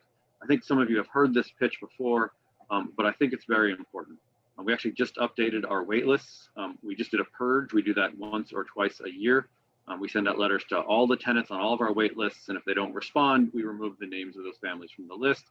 It's a way of making sure that the list is accurate when we're going through it, and that everyone is still interested in needing housing. When we did that purge, you will see below that the 4-bedroom list went to 0. There were only 8 families in that list. We don't have a lot of 4-bedroom units, so the list moves slowly, and it is at 0. That list will be opening. It has been closed since May of 2014, with over 6 years. If you look at this list, 1-bedrooms have been closed since 2014. 2s and 3s are closed, with nearly 200 families waiting on 2s and 146 waiting on 3s on our federal list. And both of our Colonial Village lists are closed as well, 2-bedrooms and 3-bedrooms, and have been for some time. Even our senior wait list is closed, which means if your parent or your grandparent can no longer afford their house in Norwalk, and they can, because they have fixed income and they want a housing in public housing, they can't even get on the wait list because it's just too long. And HUD discourages wait lists going beyond 2 years. So the need for public housing and affordable housing in Norwalk, it's well documented, and there really are no questions about how much need there is. Literally every day we get calls or emails from people who are looking for subsidized housing, and the answer we have to give them is, you can't even get on the wait list. Just forget about it. It is a shame that so many folks who work in Norwalk or who live in Norwalk now and need better, cheaper accommodations cannot remain or cannot move here. And I will also tell you, as a former affirmative action officer for the city of Norwalk, in my post at City Hall that I had previously, I can tell you that looking at housing, looking at the affirmative action, geography, we weren't able to use just Norwalk to determine our data points on affirmative action. And the reason is because so many Norwalk employees live outside of Norwalk. And when you talk to them as to why that is, the most common answer time and time again was, Norwalk is too expensive. So our frontline staff, our paraprofessionals in the public schools, a lot of the people who serve you day in and day out as civil servants here in Norwalk cannot afford to live here, and so commute here, which makes for traffic problems, pollution problems, as well as challenges for them to get in, because we all know what a mess 95 can be during rush hour. So I can tell you that the need for affordable and low-income housing here is tremendous. The next slide, please. So not only do we have about 1,000 units of public housing that we manage, we also manage about 1,000 units of Section 8. And some people say, oh, well, if you can't get into public housing, Section 8 is even better. Well, that waitlist has been closed since 2012. So it's been closed for about 8 years. When it was last opened, it was opened for just about 3 days. There were 14,000 applicants back in 2012. 1,200 by lottery were put on a list, and there's still 341 of those 1,200 who remain on that list today. So again, if you're looking for public housing or Section 8, we just don't have enough. And these wait lists, again, you can't even get on the Section 8 wait list right now, the regular Section 8 wait list right now, because it is closed. It'll probably be opening in a year or two, but all the same, again, we can only open the list once every 10 years or so. I think that's it for me. Do we have any further slides? Yeah, we already looked at the timelines. Do any of the commissioners have questions for me? I'd be happy to answer them. I think there was a mention that there may be a like a playground in the back of the community center there. Is that the case? Yeah, it's going to be for the sort of younger elementary school age children. That learning center serves K through 5. Gotcha. And so it'll be a playground appropriate for the K through 5 group. And then, of course, any family can use it in either Colonial Village residences. But when you were talking about teenagers, this wouldn't be a teenage appropriate. No, that makes sense. Thank you. Adam, am I correct that this is going to work in a way similar to what you've done with the replacement of Washington Village? And that is some units will be low income, some will be affordable, and some will be at or close to market rate? Yeah, that's absolutely correct. So data shows that national best practices are mixed income developments, that when you deconcentrate poverty, you have better outcomes as far as education, health, economic achievement, teenage pregnancy, crime. All of those things have better indicators when you can deconcentrate poverty rather than the old model of public housing like Washington Village used to be or Rudner Court is today. So this will be a mixed income development. 20% of the units are going to be low income supportive housing. That's for formerly homeless individuals. That is both because it's a population that very much needs serving. It also is because that gets max points from CHAFA and their competitive application for tax credits. We're going to have 20 to 30% will be market rate, and approximately 50 to 60% will be at various levels of affordability, probably 40, 60, 80. We have not finished the financing model, so I'm afraid that I just don't have sort of a definitive answer on that for you, but that's what we're looking at right now as far as the income mix. Soundview Landing, the former Washington Village, is 25% market, 25% affordable, and 50% low income. Those market rate units have filled up quick. We have families paying $2,600 living right next door to our public housing families in identical units. It's a process that works. It's a system that works.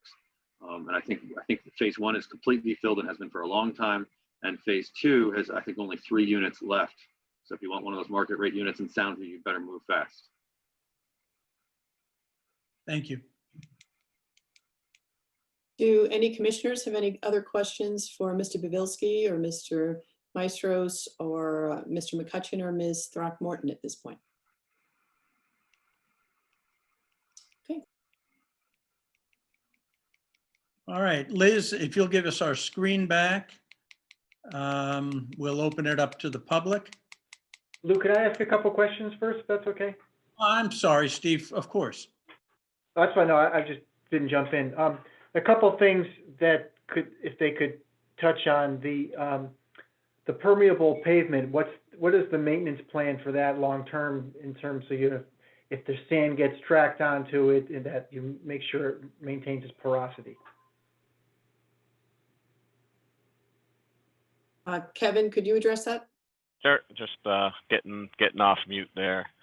We did provide with the submittal documents a engineering report, which includes, in that engineering report includes maintenance for not only the permeable pavement, but for all of the stormwater management features, including a checklist to be performed on a periodic basis for long-term maintenance. It's in the rear of the appendix G, and just flipping to it myself to take a look for pavement inspection, visual inspection of paved areas 4 times per year with 1 inspection after the last snowfall, but no later than April 1st. Sweep accumulated sediment and debris from the paved areas, clean paved areas as necessary during the remainder of the year is what we have included with the application. Second point was the staff, and I think the commission had echoed the last time you were in front of us about adding solar to the residential units. So I can address that. Although the original assessment about a decade ago was that the solar would not be effective in this location, would not be cost effective. We are looking very closely at solar now. Tom Maestros and I have met with the Connecticut Green Bank. We're discussing with them some possibilities. It would require us to change our operating model a little bit because we'd have to include utilities with rent in this particular model. But it's very possible to do. It's not a huge financial gain for the Housing Authority at all, but just for the environmental impact, it's something that we are looking at very closely and may very well include. Just to supplement that, we have been in contact with our MEP engineer.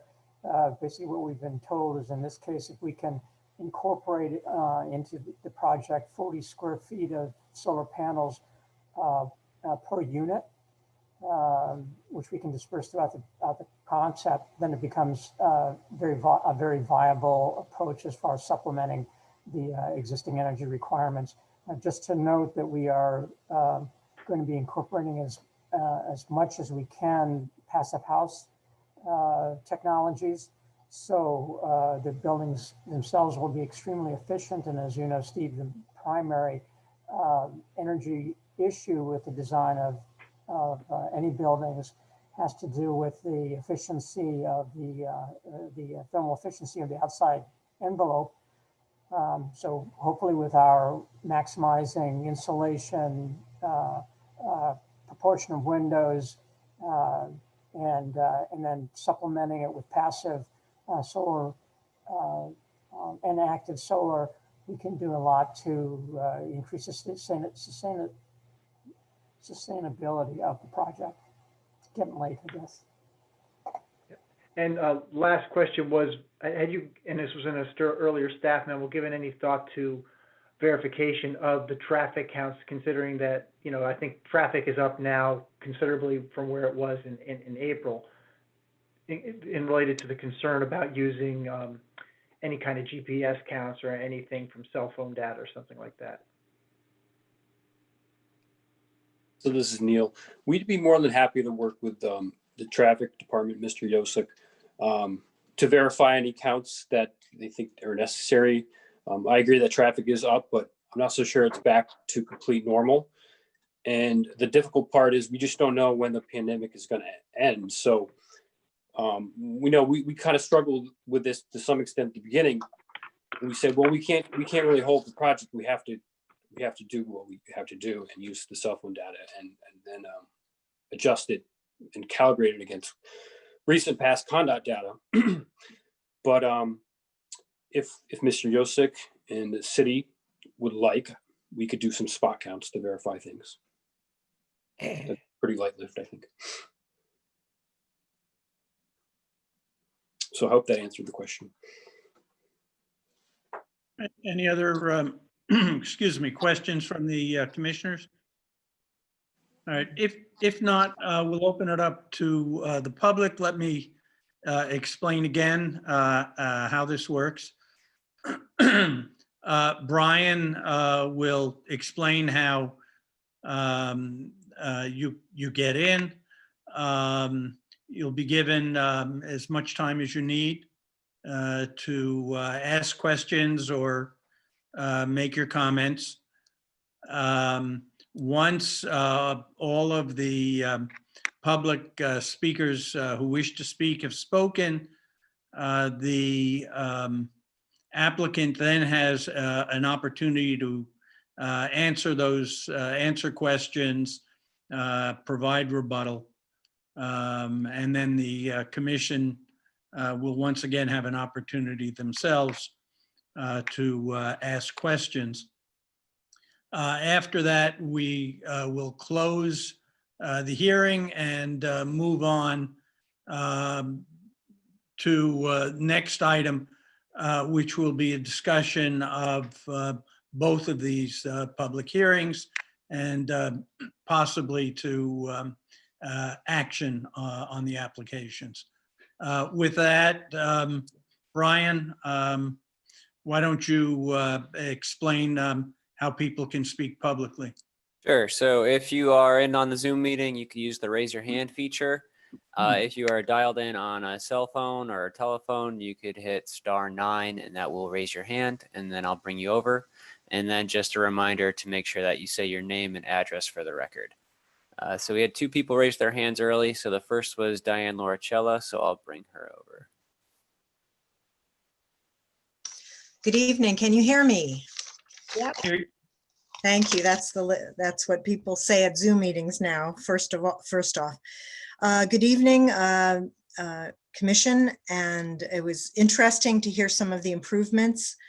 I'm here tonight to speak in favor of this development. First off, I wanted to say, also spoke at the Conservation Commission and brought up the question of the permeable pavement maintenance as well as solar. So I'm glad that we are moving in that direction. A lot of it has been handled. I appreciate the need for affordable housing. Most recently, I've had a lot of trouble finding units and have had to resort to all sorts of ways of house sitting or house sharing. So I know that we do need additional. I would love to see after this application opening up to different kinds of affordable housing, including granny pods, which I know Steve initially had an opportunity to invite. This application has many good things involved. It helps our wetlands. It cleans up a dump site near the wetlands. It's a nicer design, of course, than the old colonial village. It has permeable surfaces employed in good places. It cleans up the invasives. Now, again, this is a zoning meeting, not a conservation commission, but you can look at landscaping. So I'm very pleased that the effort is being made to do that and to introduce additional trees which provide shade, which is so important in high density developments because of the fact with climate change, we're going to be having increased temperatures. And there is a need to not only provide shading, to reduce the heat island effect, but also to use trees as a way of absorbing more stormwater and also providing a carbon sink. There's shading in parking areas, which is something that I wish was demanded in all developments in Norwalk now. The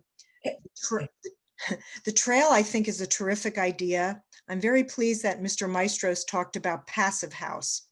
I forgot to tell you that I'm a member of the Connecticut Green Building Council in its homes and its advocacy committee. And so I'm very pleased that this is being entertained. However, there is a missed opportunity, and I did have the pleasure of speaking with Adam recently, and I am working on some ways to save even more money on developing this project. Now that I've learned that it's really not going to be started to be built for almost a year, I think, Adam, that we can do more work on getting more solar planned. And there are other things other than just solar that can this particular project be more energy cost effective, less cost for energy use. I do know that you're going to be using in your renovation of the old colonial village terrific ways of reducing energy cost, and you will be getting at least the tax breaks. Of course, I'm expecting that in the new colonial village project, similar heating and ventilation with, of course, new windows will also reduce the energy cost per unit. But I also think we should make the effort to, sooner rather than later, include solar panels. I know you're thinking about it, but I would certainly like this commission to highly recommend, because it's not a regulation yet, but highly recommend that that be explored and implemented on every building, at least the community learning center, but also in select buildings. Or at the very least, use white roofs, which would reduce some of the heating issues that happen in these kinds of high density developments. If we could go back several years, we could have oriented the buildings so that they could accommodate even more solar panels. If there's any way to change some of the beautiful buildings, I would love it to occur, but do not please take away the rain garden in order to provide more permeable structures and the like. I'm very pleased that it is being incorporated. And how do you do that? You do that through the possibility of reducing some of the density of the structures in order to add open space for recreational purposes, because it's a pretty tight project. It's very tight. I know we need the units. I know I need units. But the thing is, we have to look at the health and welfare as well of the community. So if you could remove 1 or 2 buildings, and I know I'm not being flip, maybe this would include additional open space and recreational, afford more playgrounds and possibly that basketball court. Again, I am very pleased that this is finally coming to fruition. I know that removing that much open space, usually I would be opposed to this project, but I know the need is higher and greater in this case. But let's make sure we have at least a decent amount of open space so that the new inhabitants can have outdoor recreation. Thank you very much. All right, next, Daria. Daria, if you just can say your last name and your address for us, and I'll bring you over.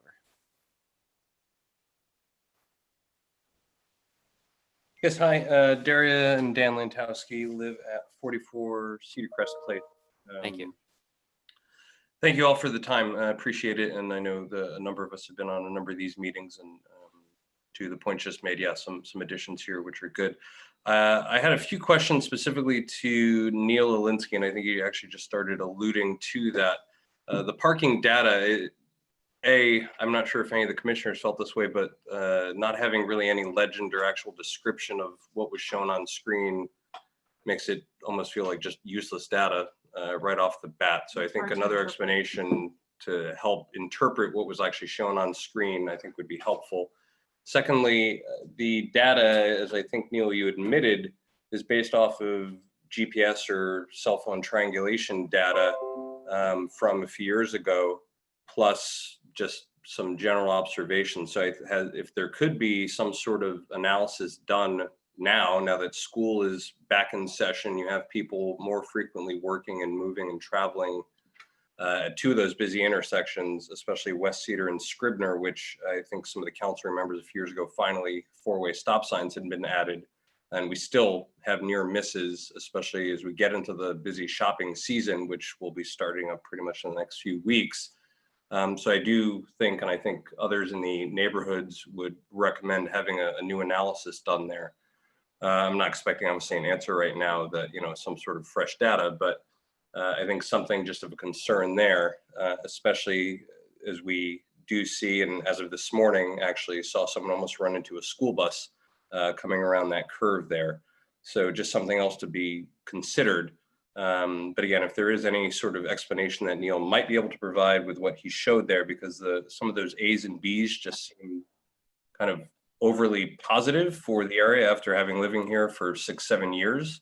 And that includes time with the stop sign. So that's just the kind of the primary concern that seemed to come up from today's presentation, at least. All right, I think I'm off mute.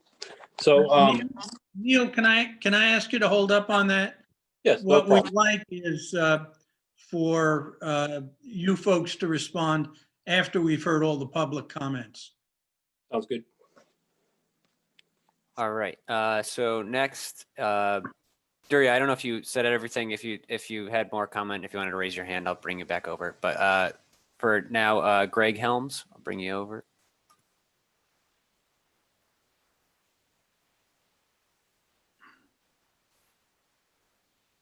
And then Greg, there you go. Hello, I'm here. Thank you. Can you hear me? Yep. Yes. My name is Greg Helms with Allen Management, Inc. I am managing agent for the properties located at 150 to 160 West Cedar Street, immediately next door to Colonial Village along West Cedar Street. We're a total of 85 apartments in 4 buildings with also a single family rental home. While we understand and support the need for more such public housing, and Mr. Bavilski illustrated that need, as neighbors, we are concerned about the prospect of increasing the capacity and population at Colonial Village. There is a history of some criminal activity at the property over the years, and at times that activity has spilled over into our community with fleeing criminals and sometimes pursuing police. A number of our tenants have expressed concern about this over the years, and we currently have 2 young families living nearest the shared property line who've asked us to relocate them somewhere further away if possible. 2 recent shooting incidents, one reportedly on the Colonial Village property and one at the market across West Cedar Street, have frightened them. But what also frightens them is the regular and constant loitering taking place in the Colonial Village parking lot next to us, directly across the street from that market, occurring to this day. These individuals are gathering here to socialize, but we and our tenants have noticed there's usually alcohol and marijuana involved. Authorities overseeing the village don't appear to be interested in controlling it. And sometimes this behavior is loud and aggressive, which unnerves some of our tenants, particularly those with small children, while they're coming and going at the property.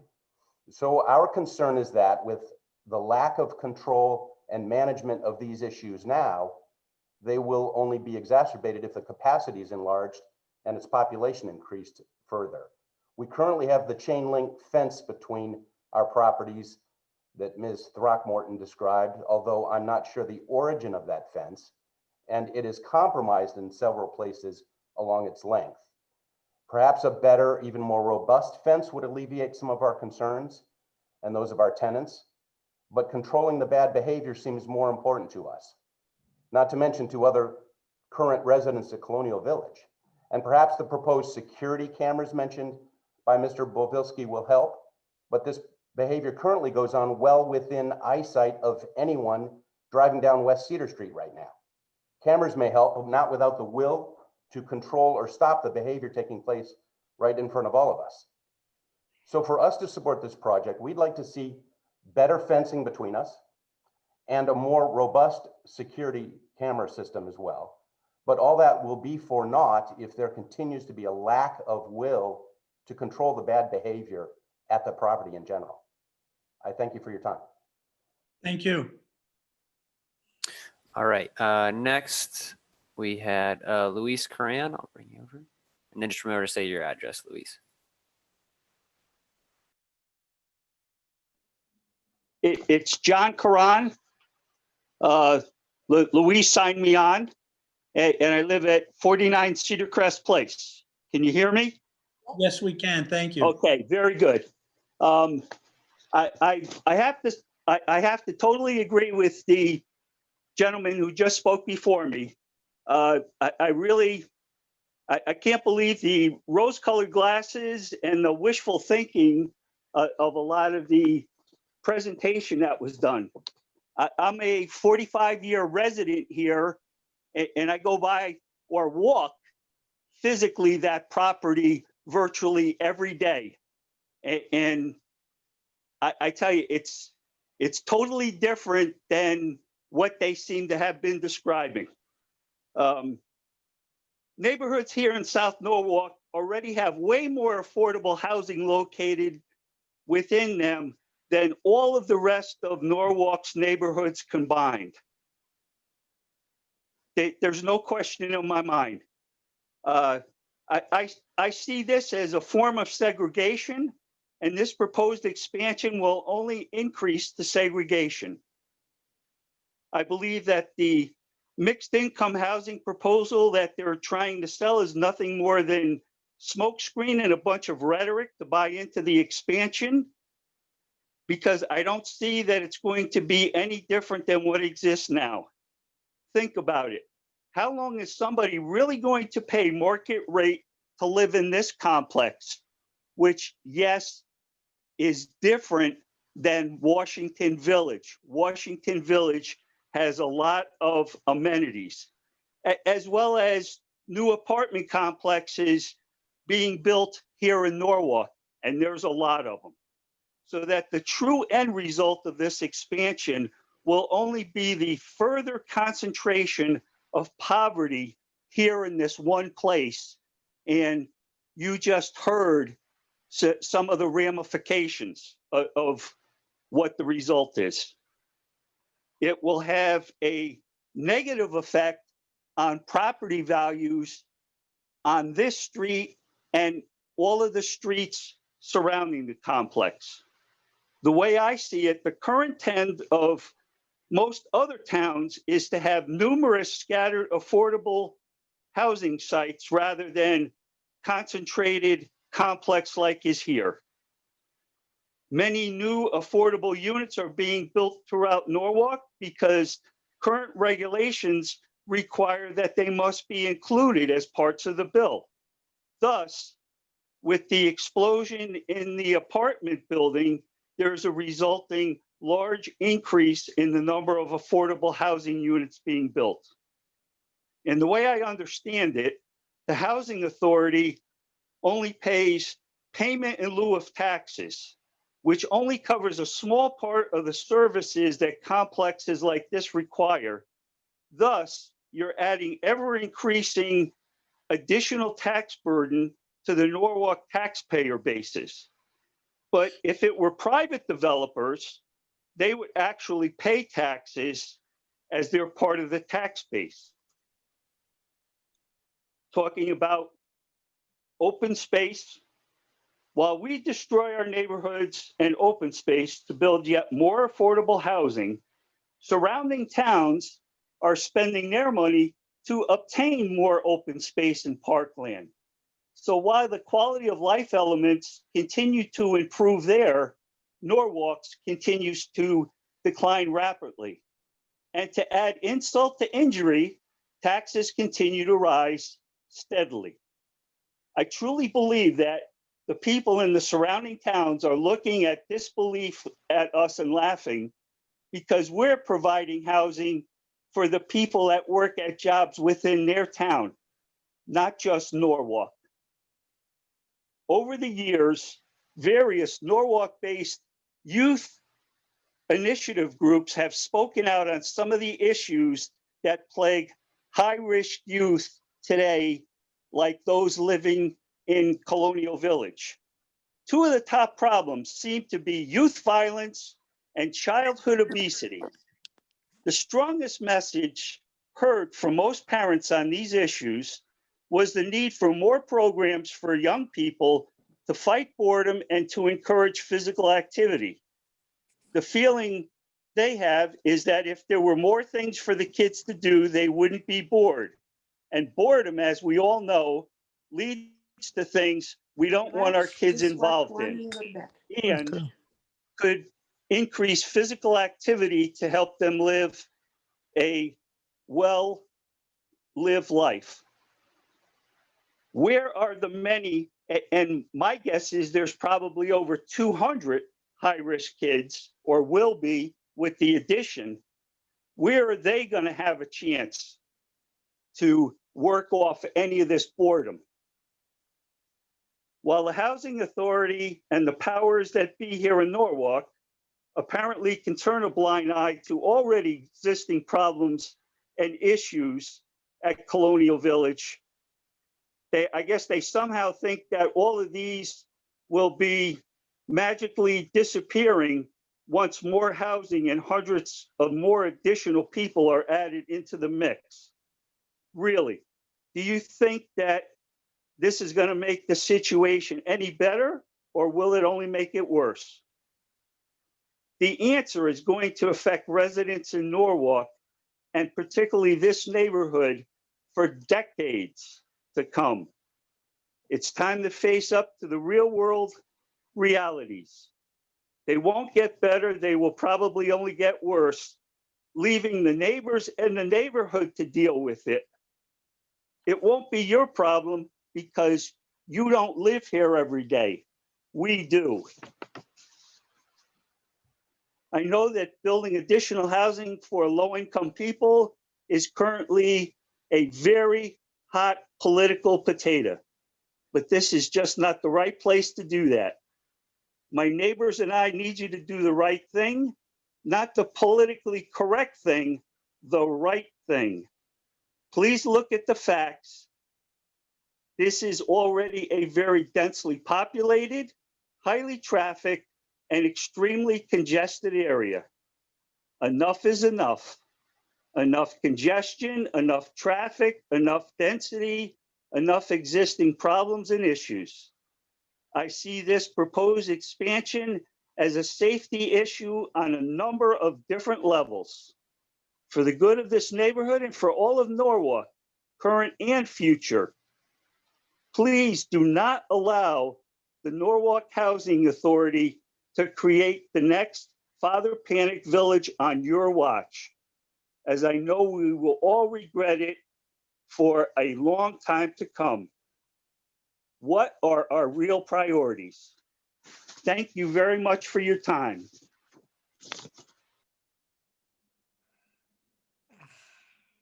All right, so if anyone else would like to speak on this application, please use the raise your hand feature, or if you're dialed in on a phone, you could do *9.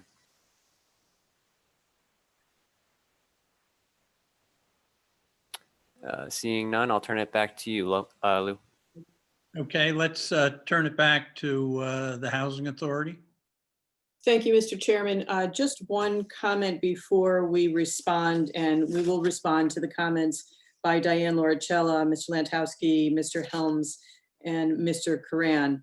I don't believe that you can act on this application tonight if you were so inclined, because the Conservation Commission has not acted yet, and you need to receive their determination before you can act. Mr. Kleppen can correct me, but I don't think you can act this evening. Having said that, I would thank Diane Lauricella for her comments. She shared many of the same ones at the Conservation Commission meeting. I just want to remind you that this entire project complies with all the requirements of zoning. It's very easy to say remove a building or two in order to address some of her concerns. But again, it goes to the essence of why the Housing Authority is proposing the project that it is, because affordable housing is in such dire need for those who need it the most. At this point, maybe Mr. Pavilski could step in and answer some of the other questions that were raised. Attorney Suchet, I'd like to ask a question related to your comment.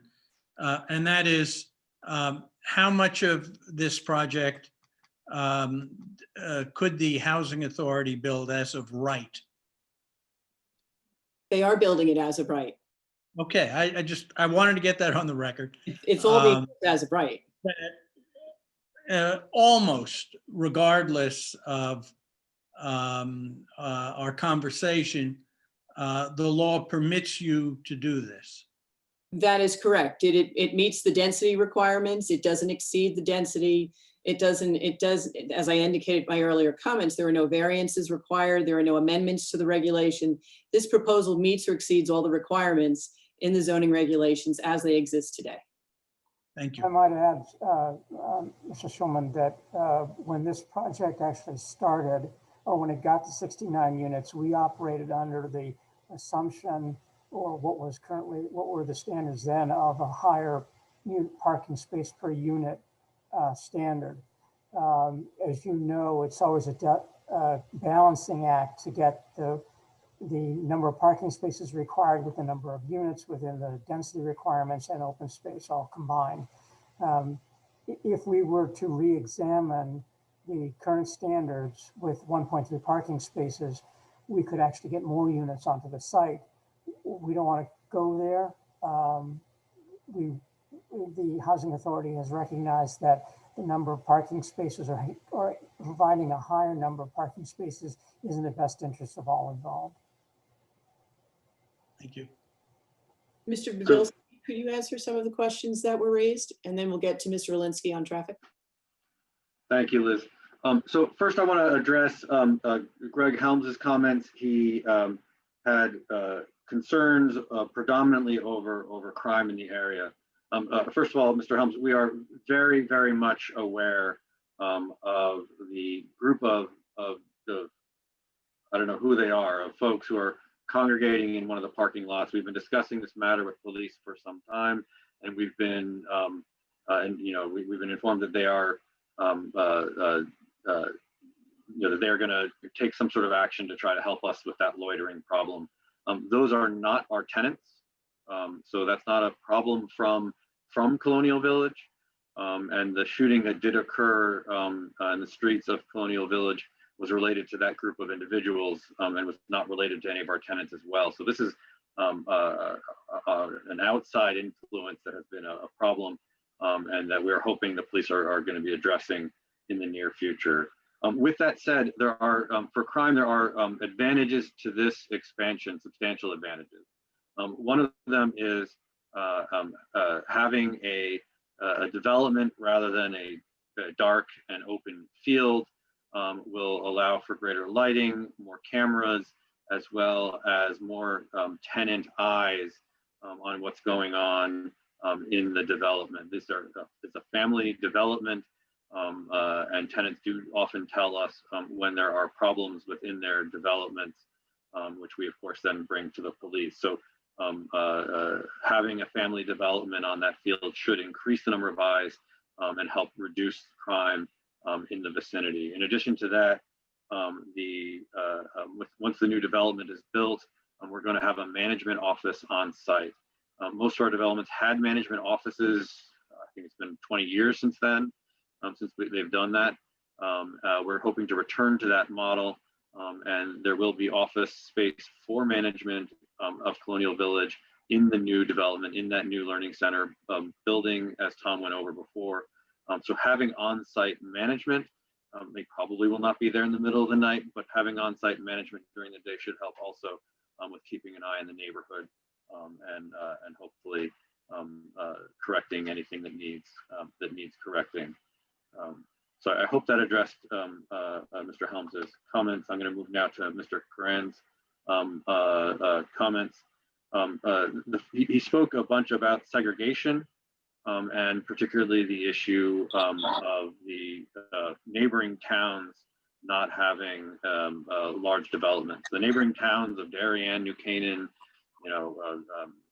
Ridgefield and Weston, those towns do not have even 10% affordable units in their towns. They are below the statutory minimum required by the state, and that is precisely because they are unwilling to commit to larger scale developments such as the one that we are proposing here. As far as segregation goes, the best way to change the demographics of Colonial Village is not to just leave it as an empty field, but rather to have a mixed income development that deconcentrates poverty, should bring greater diversity to the community that is there.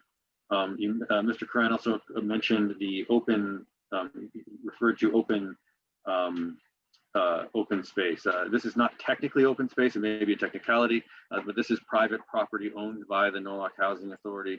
Doesn't count towards the city's open space requirements or regulations.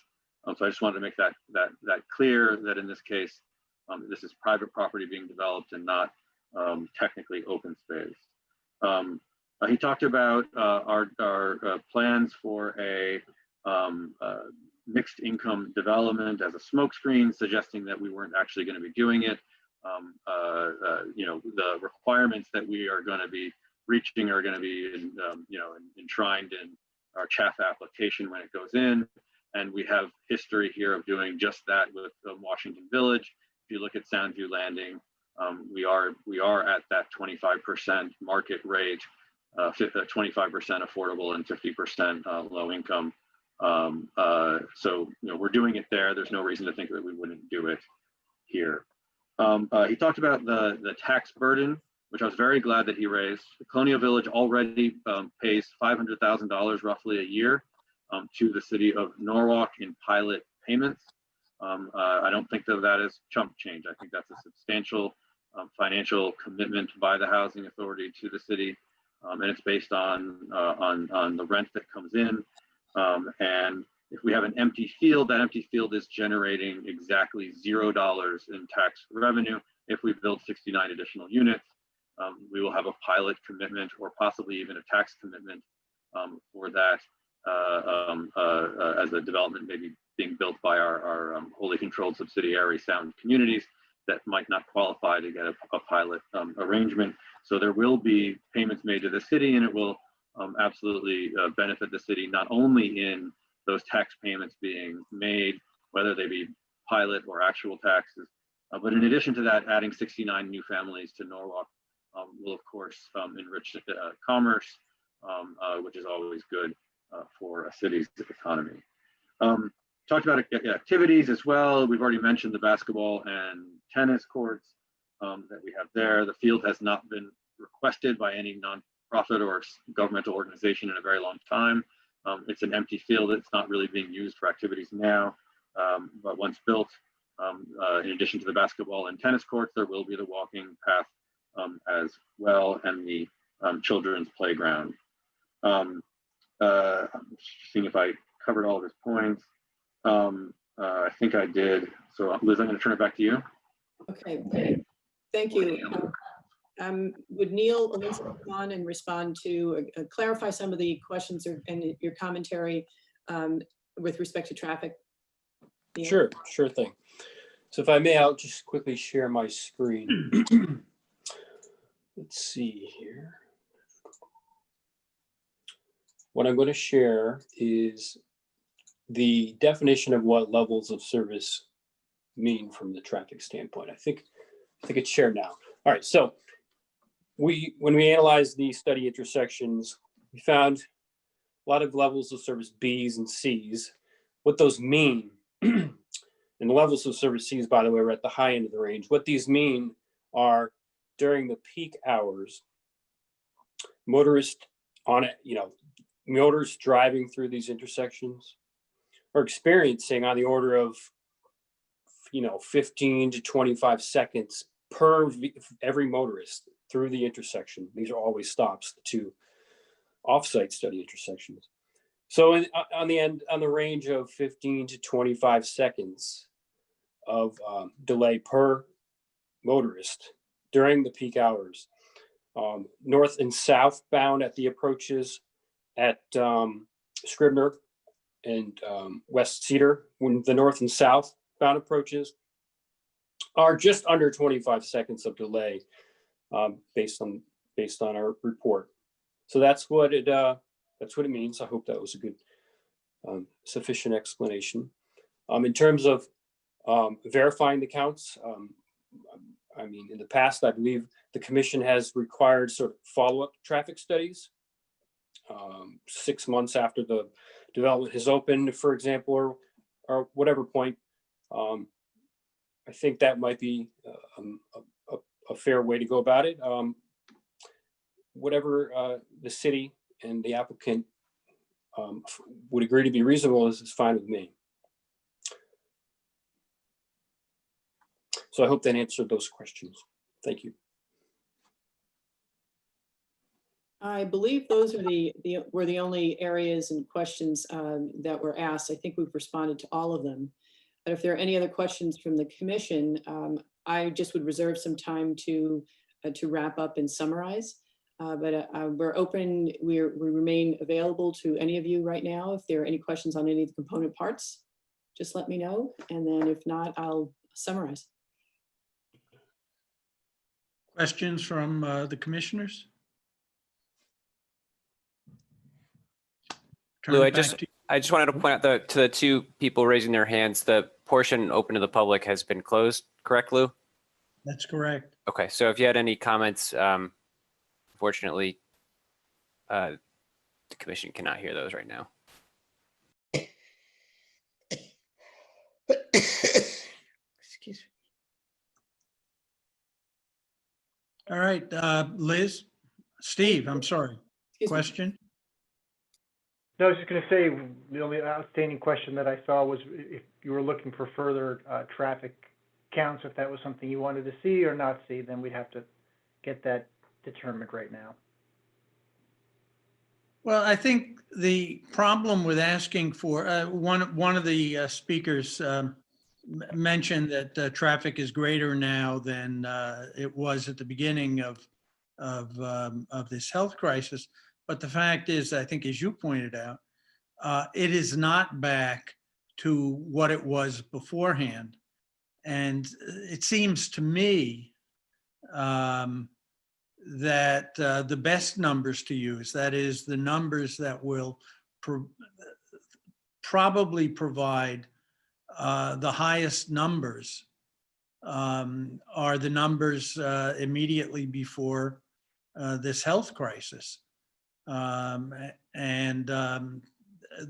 essentially is what they've done, in addition to providing projected numbers after the health crisis is over. So I'm not sure, unless I'm missing something, what else we can ask them to do that would give us further insight into the traffic that this development is going to generate.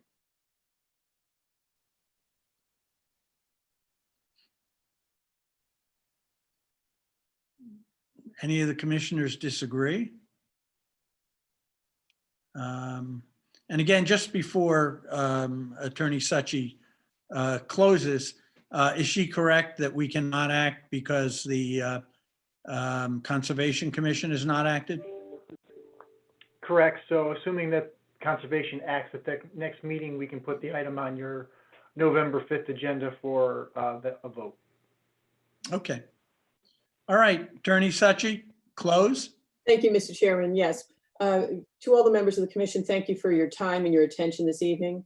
I just wanted to very quickly run through the standards of review for a special permit in section 118-1450. The first is density of use and bulk of buildings. As indicated in our moving papers and the plans that accompany the application, the density of use and of the existing buildings, the proposed addition, the additions that are proposed, the new structures, all comply with the city regulations. Multifamily residential is permitted in the D-resident zone, and the development of the property with 18 buildings offering 69 units fully complies with the requirements of the D-resident zone. Stable traffic flow is the second standard of review, and as Mr. Alinsky has testified, the level of service is level of service C or better, and that is considered an acceptable level of service at all intersections and approaches. Availability of mass transit facilities. Certainly the various wheels buses, routes 11 and 13 are travel within close proximity of the site. There is also the Connecticut Coastal Link on a Connecticut Avenue, and any other bus routes are within basically a 5-minute walk from the site. The site is served by all utilities, and that is shown on all of the plans that we have provided. Adverse impact from noise, odor, fumes, dust, and artificial lighting. We submit that the proposed use of a multifamily structure, multifamily residential on this property is consistent with other uses in the neighborhood, and there will not be any adverse impact from noise, odor, fumes, dust, and artificial lighting. No signage is proposed at this time, with the exception of perhaps a very small identification sign at the entrance, which will be fully compliant with the regulations. Adequacy of yards and open space, screening and buffering, all of that fully complies with the D-resident zone requirements. We believe that there will not be a negative impact on the neighborhood. Proposed 18 new multifamily buildings, we believe, are compatible with the other uses in the neighborhood, which include multifamily residential, retail, office, restaurant, and other uses. Proximity of community facilities. Quite frankly, this is going to be an excellent compliant factor because we're providing our own community facility, since very few exist right in this neighborhood. There are other opportunities in the neighborhood, such as retail and restaurant, but this will be a community facility dedicated to this particular property, which we think is a tremendous benefit. There are no known zoning violations on the property. It complies with the advisory code of plan and development and the conservation of wetlands, watercourses, and other ecologically viable lands. We believe this project is completely consistent with the inland wetland regulations, and we look forward to action by the Conservation Commission, hopefully on October 27th. With that, unless you have any other questions of me or of the development team or of Mr. Pavilski, we conclude our presentation and hope that you can close the hearing completely and then act upon it at your next regularly scheduled meeting. Thank you. Any final questions for Attorney Suchi? All right. If not, this hearing is closed and we'll move on our agenda. Thank you. Thank you.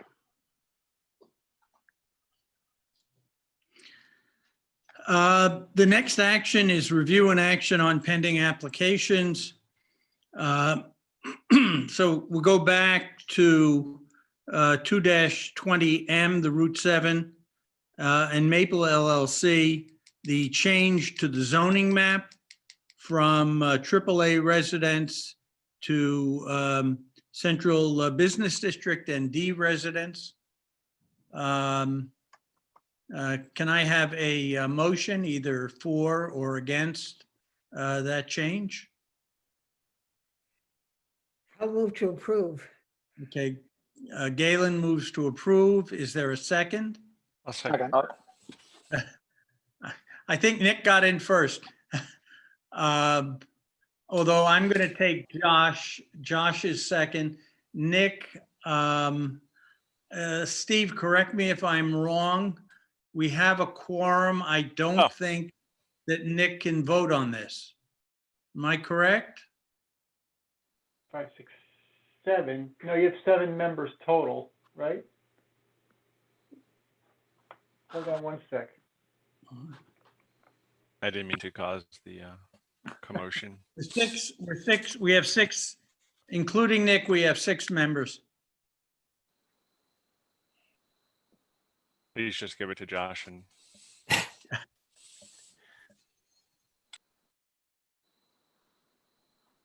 So you have 1, 2, 3, 4, 5, 6, 7, 7 seated members and 3 alternates. So you have to, so I think you're, if I'm counting correctly on my screen, you have 7 seated, 7 here tonight. So I believe there, unless I'm missing something, I think there there are are only 6 6. of us. no, Nate's not here. So Nate was a seated member. So, and then you're missing Stephanie. Okay. Yeah, so there's 6 members here tonight. Right.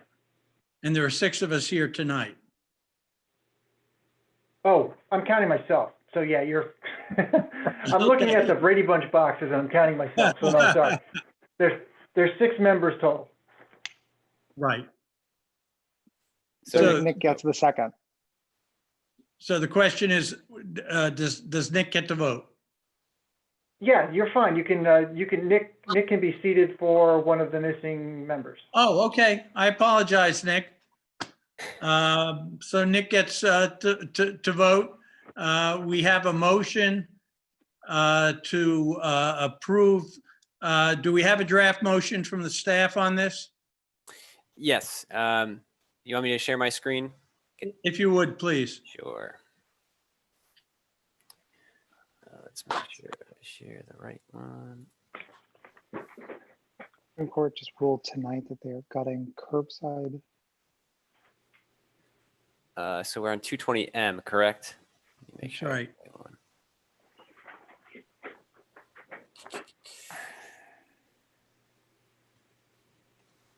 There you go.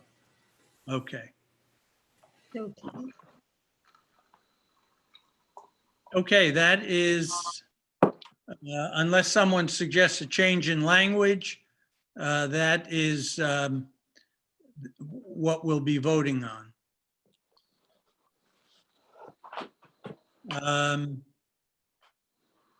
It's been moved and seconded. Steve, do you want to do a roll call?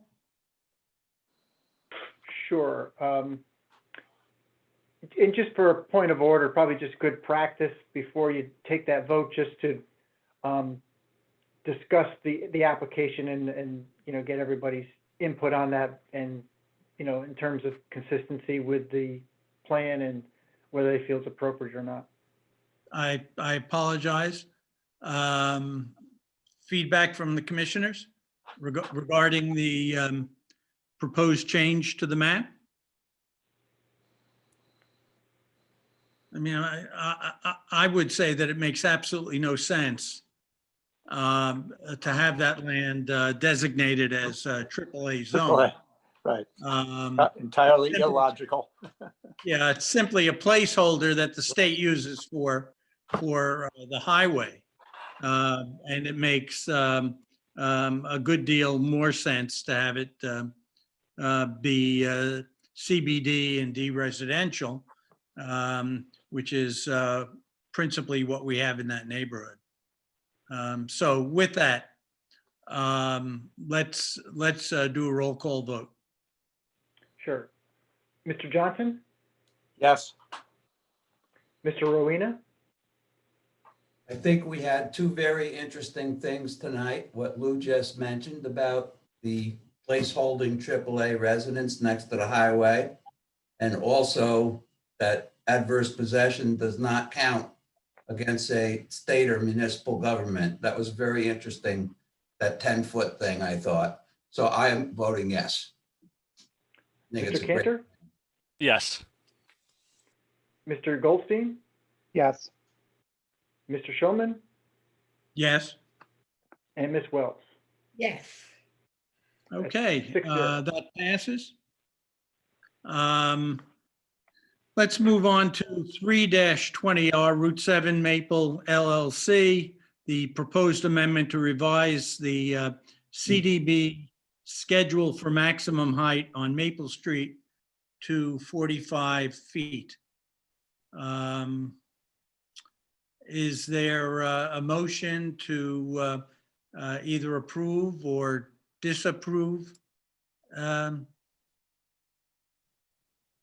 move to approve. Okay, Rod moves to approve. There a second? I'll second. Okay, Galen seconds. Comments regarding this change?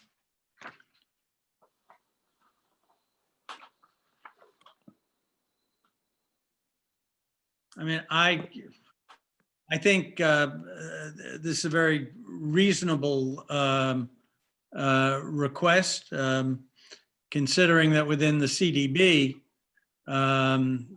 they can go much higher.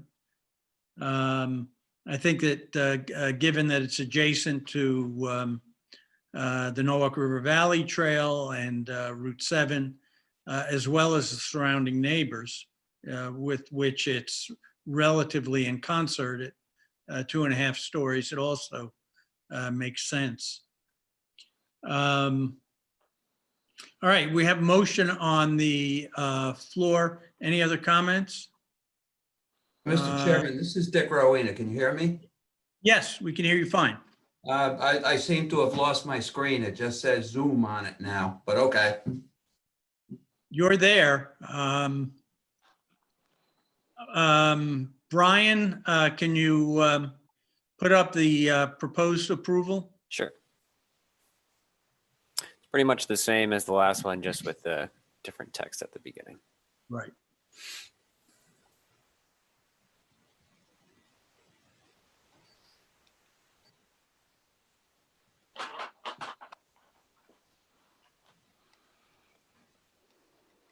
All right. It's been moved and seconded. Can we do a roll call vote on this? Certainly. Mr. Johnson, Yes. Mr. Rowena, Yes. Mr. Schulman, Yes. Ms. Wells, Yes. Mr. Cantor, Yes. and there you are, Mr. Goldstein. Yes. Okay. Okay, that is also approved. Nick, I apologize for my confusion regarding the voting on this. Oh, please don't apologize. Next item, 8-20 SP, Norwalk Housing Authority. As we've been told, we cannot approve this until after the Conservation Commission has acted on it. So I think we should have a motion to defer action till our next meeting. So Steve, moved. does that make sense? That's fine. Yeah, that's fine. Okay. Josh, you made the motion? Second? I'll I'll second. second. Galen seconded. Again, let's do a roll call. Sure. Mr. Johnson, Yes. Mr. Rowena, Yes. Mr. Cantor, Yes. Mr. Goldstein, Yes. Ms. Wells, Yes. and Mr. Schulman. Yes. We'll discuss this further at our next meeting. Next is 4-20 SPR, Route 7 and Maple LLC, 24 Berkeley Street, the actual construction of the 5-unit, 4-story townhouse building. This is a site plan review. It didn't require a public hearing. It simply requires our approval in order for them to move forward. discussion of the project itself? I think it's a nice project, a nice infill project and appropriately located and be a credit to the neighborhood. I agree. I think it looks nicely and it's worth repeating what Richard said as well. I think that's fairly generous of them to forgive the 10-foot encroachment. And it's a nicely designed building, so long as not everyone buys a large SUV. Escalade. Right. Okay, can I have a motion to approve this under the site plan review? So moved. Okay, Rod made the motion, I believe. No, I think it was Richard. Oh, sorry. Okay, I'm in the Second? dark. I'll second it. Okay, Rod seconds. Do we have language on this, or is it simply an up and down vote, Steve? I have language, just conditions. Here, I'll share it. Okay.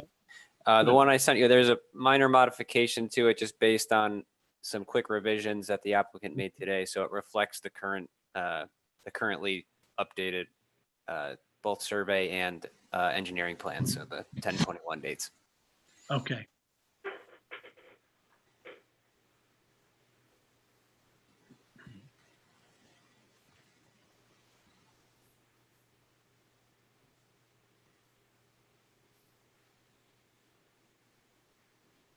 Okay, we have a motion to approve and a second.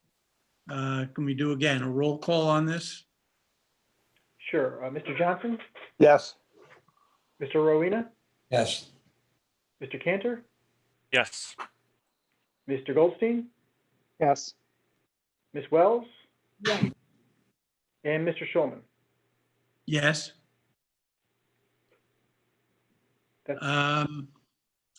Okay, the project is approved. Next item, Steve, you had earlier indicated Maritime Village might not be ready to go forward. Is it going forward? No, so we'll put them back on the agenda when they have all their documentation together. Okay, fine. Then the next item is 3-17 SPR, 15-17 CAM-6, Butler property, 6 Butler Street, demolished existing historic building at 6 Butler, dismantled the historic building at 3 Quincy in lieu of relocation, and build new building with portions of original building. And this is their first presentation. We'd heard about this, was it last year or the year before, when we were still in the early stages of discussing the Pinnacle. But now I think that's been broken out and we're talking about a separate owner here. And I assume Yes, Attorney. it's just an extension, this is an extension of time, so this That's has already right. been approved, so. That's right. And Attorney Kaufman, I assume you're here to explain to us the need for the extension. Yes, sir, I am. I'm sure it needs no true introduction, but my name is Jackie Kaufman. I'm here on behalf of 6 Butler's Properties LLC. And Mr. Chairman, as you correctly summarized, last year, Toll Brothers purchased the Pinnacle project, and the 6 Butler Street property, which is tied to that approval because most of the parking is supplied to support that building on the Pinnacle project, has remained in possession of 6 Butler's properties. Now, there's an existing executive order that is out there that has told the expiration of permits during the pandemic, during the state of the emergency, which is currently slated to expire on November 9th. And it's my understanding that that will be extended several more months, and I'm sure months after that as the need prevails. But since at the time that we were looking at the expiration of this approval, it was October, and we did not know what would happen beyond November. Things are changing very rapidly during these times.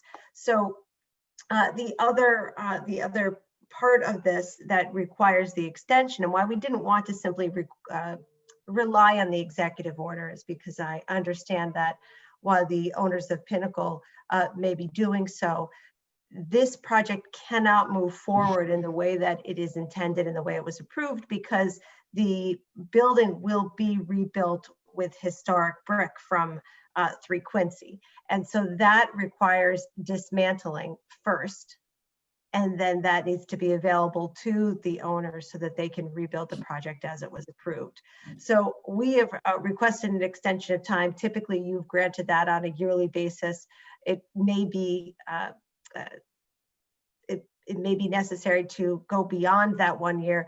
We just simply don't know what the future holds because of the pandemic and how quickly things will progress across the street, thereby allowing us to continue and move forward with the application, or with the approval and the construction that we intend to build and which you've approved. Any questions? If not, can I have a motion either to approve a 1-year extension or deny a 1-year extension? I'll move to I'll, approve. Go ahead, Richard. I'll move to approve. Okay, so Rod moves to approve, Richard. and I saw Galen's hand go up to second. Right. Okay, any questions, comments? I mean, given the way it's tied to the Pinnacle project, I really, unless we want to kill this project, Right. I don't really think we have any choice here. No choice. Yes.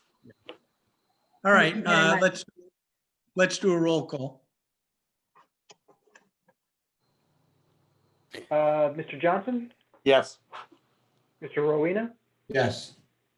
Mr. Cantor, Yes. Mr. Goldstein, Yes. Ms. Wells, Yes. and Mr. Schulman. Yes. Okay, Okay. the motion is approved. Thank you very much. Thank you. Thank you, Steve.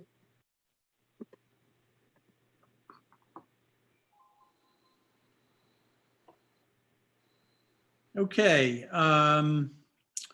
review and action on new applications.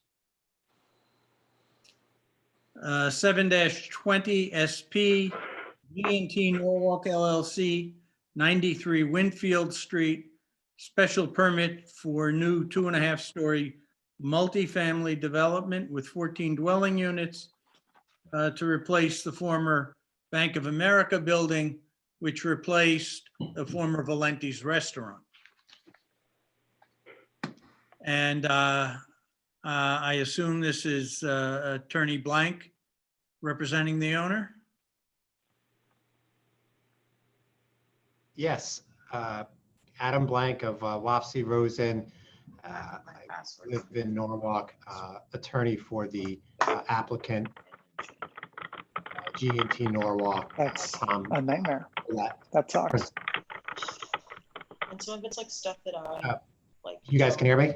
Use anymore, so like I'm trying to delete the accounts. And we can hear you, but there's some background noise. Okay, Adam, go ahead, please. Did you hear at least my introduction? You are, well, you know who I am. And it's late, and I'll try to finish before the World Series game ends.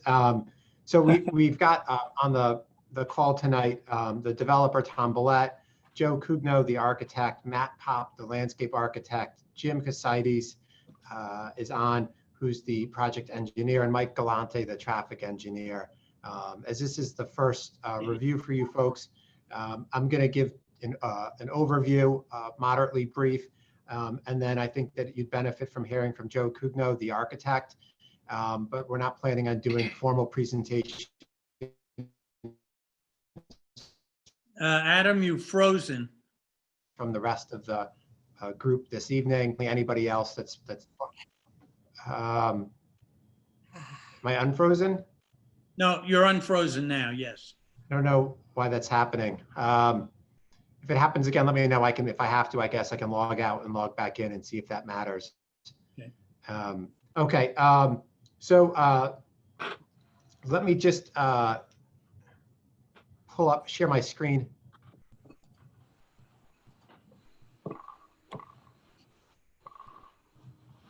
So the project is 93 Winfield Street, as you know, the old Bank of America site.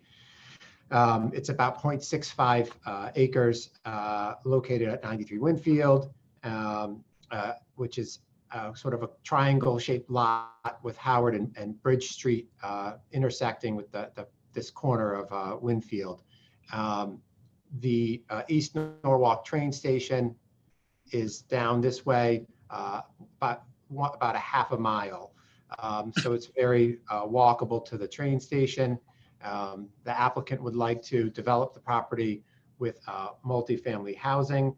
And that would be, I think, a significant improvement from the current status of the property and bring it into sort of conformity with as a residential use, like most of the surrounding properties. As currently situated, the property is almost entirely impervious surface, pavement, and the Bank of America building, which has now been demolished.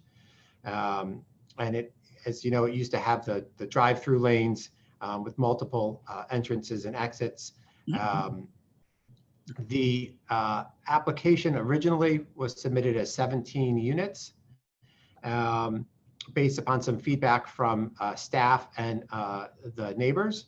The developer agreed to modify the application and reduce the unit count to 14. And that's what's currently in front of you, a special permit application in the neighborhood business zone for 14 units of housing.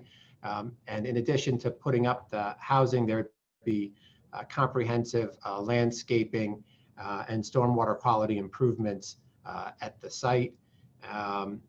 There have been a number of rounds of revisions to the documents based upon changes from the team on the developer side, as well as comments from the applicant. I'm not certain whether what you've been given hard copies of will match my presentation and what you see tonight, but I can assure you that they've been submitted to zoning, and I think they're all now on the city's website. And I'll show you that this is the property here in the neighborhood business. And it has some C residents surrounding it, and then a strip of neighborhood business, back to C, and then industrial one zone here as you get to the train station.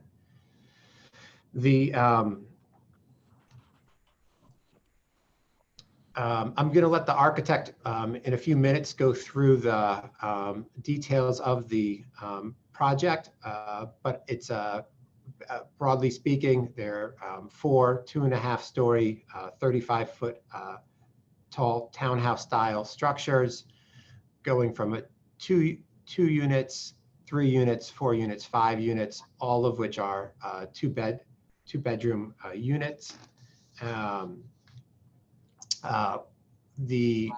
Each of these buildings will have garaged parking underneath. So you see there's no sort of exposed surface parking. And you can see here the numbers 1, 2, 3 up through 24 represent the 24 parking spaces proposed for the project. And I would like to point out for you, similar to what you heard on one of the previous applications, 1.3 spaces per unit is the requirement in the neighborhood business zone for this housing. That would be 18 spaces.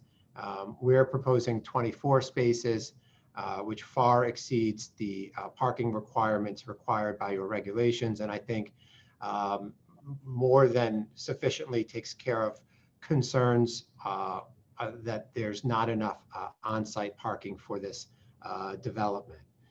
The applicant has also proposed a fairly significant landscaping plan. I'm not going to go through the details of that with you now. I will point out for you that there are two neighbors whose property abuts the development here and here. And we have had a neighborhood meeting and heard concerns from the neighborhood. And I know these folks have raised concerns about that this development will block the light to their homes. And I think, as you can see, number one, we're set back off the property line. Number two, while we are certainly proposing screening here, there is already, this is a view of the Bank of America with the existing screening that's there now, and you can see the sort of heavy tree line with the abutting properties. So this development is not going to interfere in any way, shape, or form with the light that might go to their units. And not that that's even protected under the regulations, but even if it were, we're not going to impact the light that flows to their properties based on what's already there with the Bank of America site. I can go back here. Another thing to just point out to you. So this is a special permit application. Neighborhood business says that if you want to do 12 units or more, it's a special permit application. In the zone, we could have come in, and the developer could still come in if he wanted to with an application for 11 units, and that's as of right. So that's not a special permit application; it's as of right. And one thing it's not what the developer wants. It's not an intention, but I would point out that under the regulations, if he were to say, I want to do 11 units of housing, this is not a zone that you have architectural review. In some areas of town, either through the redevelopment agency or through your own regulations, there's architectural review. That's not a power that you have in this neighborhood. So on a site plan as of right for 11 units, if the developer wanted to, he could essentially, there might be some minor tweaks, but he could essentially take this and say, I'm going to make that 1 unit. I'm going to leave the footprint as is. I'm going to leave the height as is, but I'm going to make it a 4-bedroom, 1 unit building. And in this one, I'm going to make it 2 units. This one I'll make 3, and this one I'll make 4, leaving the height, the footprint, everything would stay the same, other than essentially the front doors on the property, right? And you'd have a few less kitchens. So I don't want you to think that, and the purpose of sharing that is simply to show you that what we're asking for as to what's compared as of right is not very different. We're required a couple of more parking spaces, and there might be 1 more car during peak hours that might hit the streets under this from what's as of right. But as of right doesn't make it any less tall, doesn't make it on a smaller footprint, really doesn't change anything. Obviously, the developer could come up with a completely different design, but that's not required. The traffic, you have a traffic evaluation report. This is a 14-unit development, which is fairly modest in size. There's little impact from that development on the traffic on Howard and on Winfield. And particularly when you compare it to the prior use as a retail bank with a drive-through teller, the traffic impact is actually, this will produce less traffic than the prior bank use. That's in the traffic evaluation report. And obviously Mike Galante can answer questions you have on that. With respect to drainage, the total impervious surfaces on the site is going to decrease by just about 20% from what's historically existed here. A new stormwater retention systems being proposed that would mitigate the water quality volume at the property. The roof and the driveways will be directed through that retention system. And that'll be a reduction in both volume and peak rates. And of course, this is very walkable to the East Norwalk train station. And in the POCD, it does encourage multifamily housing within walking distance of specifically of the East Norwalk train station. So we do feel that it complies with the POCD.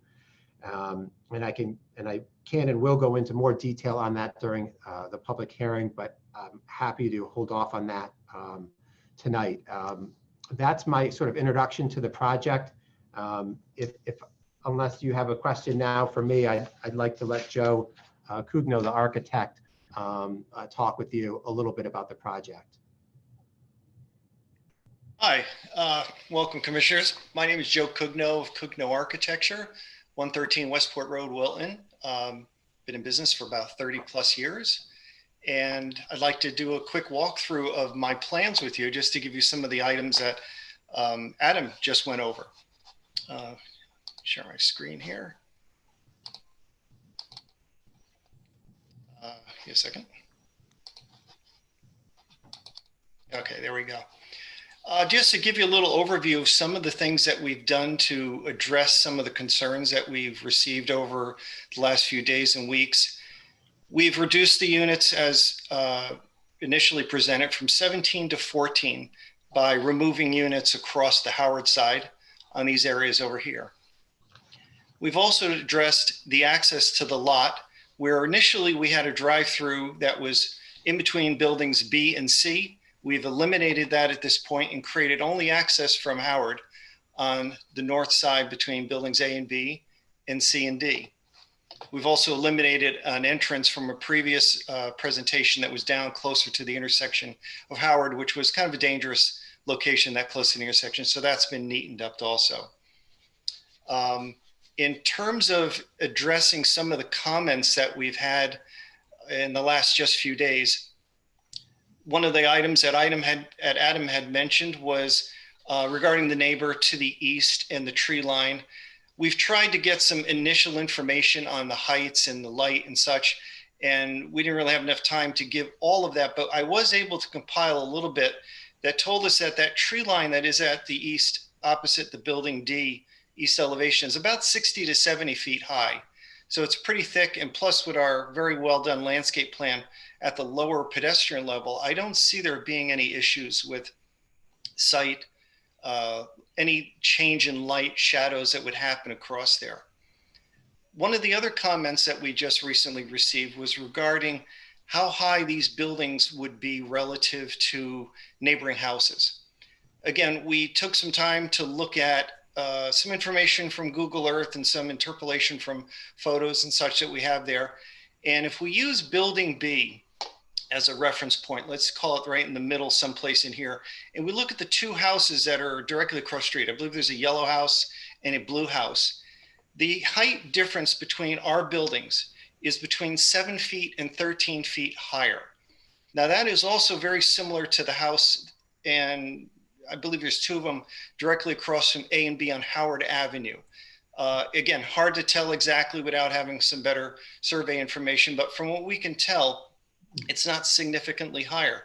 Also, when you look at buildings B and A, facade of building, let's call it building B, just use it as a reference point, the middle, to the facade of the yellow house or the blue house is nearly 80 feet away.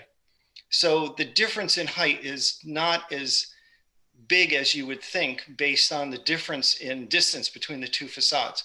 Similar situation from building B also, excuse me, across the street to where the Howard Avenue residents are.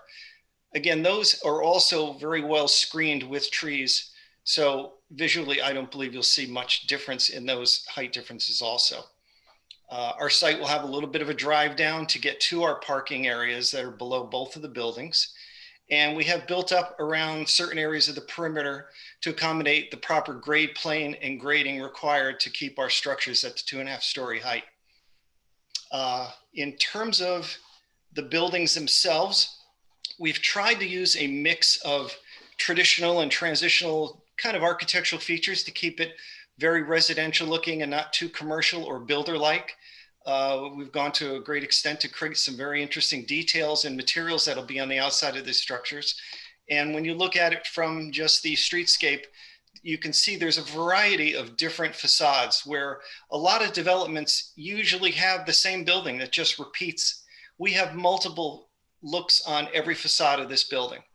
So I think that will help add to the neighborhood character that we've already established here with many different peaks, different heights. And again, we have a wonderful landscape plan that's going to help mask and decorate the front of each of these two streets. Materials are very traditional looking. They are similar to our previous presentation with the other scheme, but everything will be mostly synthetics, very well colored and detailed throughout the whole development.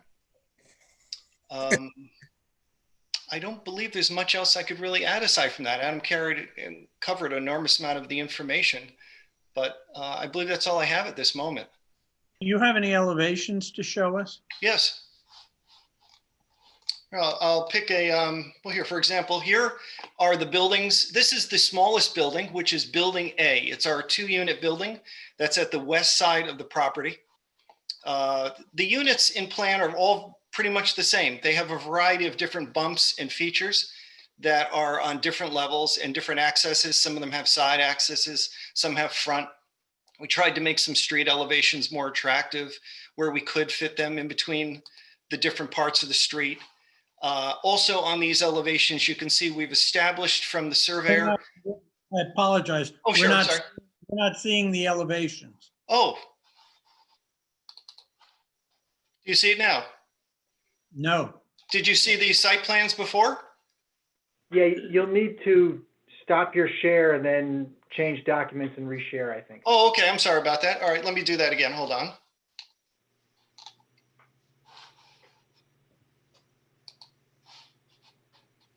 Okay. All right, just a moment here. Let me just get it set up for you and I'll have it in just 1 second.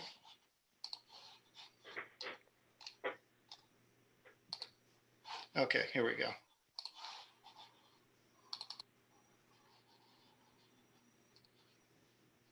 Same thing.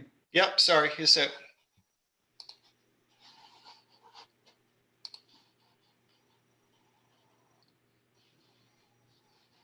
You see it now? No. Oh, geez, You're I'm not sorry. sharing at the moment.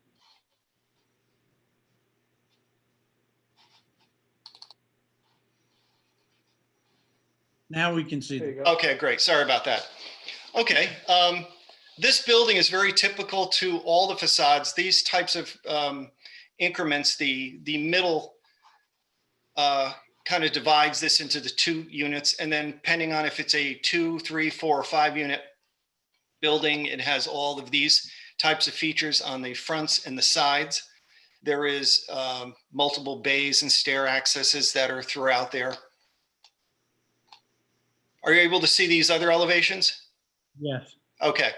These also now have the average grade elevations that we've established with the work of the surveyor to make sure that we complied with the 2.5-story heights and the grading that we've done around the perimeter of the different buildings to make sure that we get the right pitches and so forth to the drives and the other buildings. I'm not sure I understand what's happening in the lower building. What is that I'm seeing below the siding material? Right there. And then in the north elevation on this building B that I show here, that's concrete. That's the foundation of the building. That would be on the Howard Avenue side. So that will be visible? No, if I'm not mistaken, that's all landscaped in front of it. Why is it visible at all? Why isn't it stepped down further underground? Oh, it very well could be. We could side it even further down. There's no reason that we could not. Well, it's not a question of siding it. I'm wondering why physically you can't move it. Well, we've pushed it. That's the garage level. We've pushed the garage level down as low as it can go. And why is it can't go any lower? We need to maintain a pitch coming in from the street to the garage level at a certain level. We can discuss that with Jim and determine if we can go further into the ground. I mean, I think it would make sense if you're able to do that. Certainly. I think it'd be helpful to have a street elevation of all the buildings so we get a sense of what it looks like from Winfield and from Howard. You know? Yeah, we have that Okay. right here. Are you seeing that? Yes, we are. Okay, good. Yeah, in some cases, for example, the elevation, Mr. Schulman, that you were just talking about, the reason you saw foundation, that one location on that one building is because that's where the dumpster enclosure is. Well, I mean, if I'm looking at these, if I'm seeing them correctly, it looks to me as if I can see that on all of these buildings. Up above, is that some kind of a screening fence? This area over here, these are stone retaining walls for some of the raised walk areas that are up around the front of the building on the Winfield Street side. Mhm. And on the Howard Avenue side? On the Howard Avenue side, again, if you go to this middle location, same area, this is raised area, terrace area to get to the kind of little plaza that's between the two buildings. To the left of it, the white area is landscaping. Mhm. That's sloped land that's going up toward the building.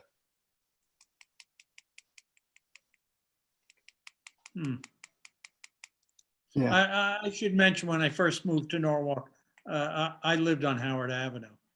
Oh, were you in sight of this building? It was just down the street. Oh, okay. But it was a restaurant, not a bank. I remember that.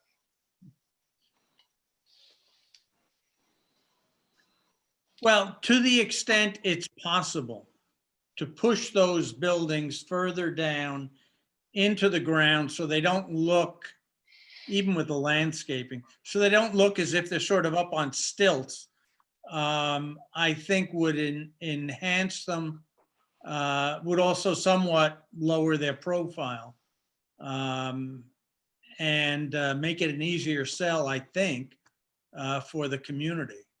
Well, one of our grading plans, which I think we can go over, shows that we do have a lot of retaining of earth that's going against a lot of these raised terrace areas with a lot of landscaping. And again, I think Jim could describe that better for you to explain that, and then also tell us if we can entertain going deeper into the ground with these. I can't imagine we'd go very much, only because we need to maintain a certain pitch from the street down to the paving, but we can ask him and find out. Okay.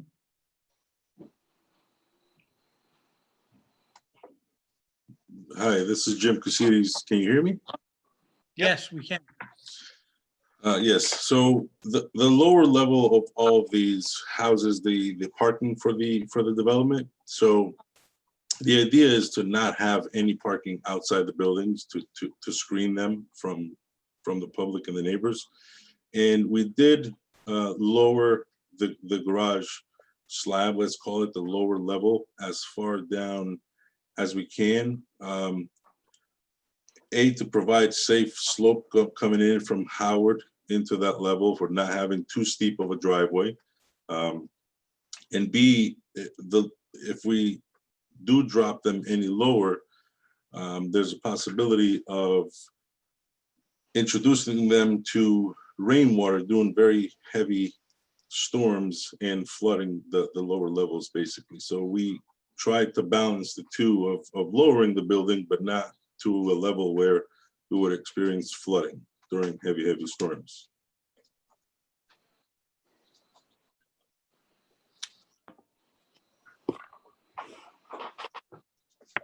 So by looking at the two views, Winfield Street happens to be our frontage where our facade is based on the zoning regulations, and Howard Avenue happens to be the side, basically our side yard, side setback, although it is a public street.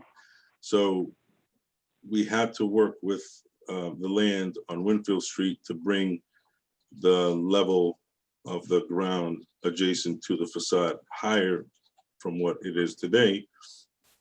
But along Howard Avenue, we left most of the buildings open for either a dumpster area or access to the lower level.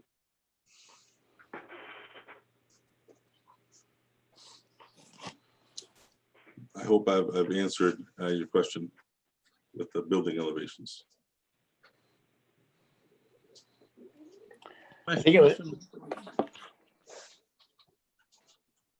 would help to have a section through the site, through the streets, so we really can understand what's going on here. I don't believe I do have a I have, let me see here.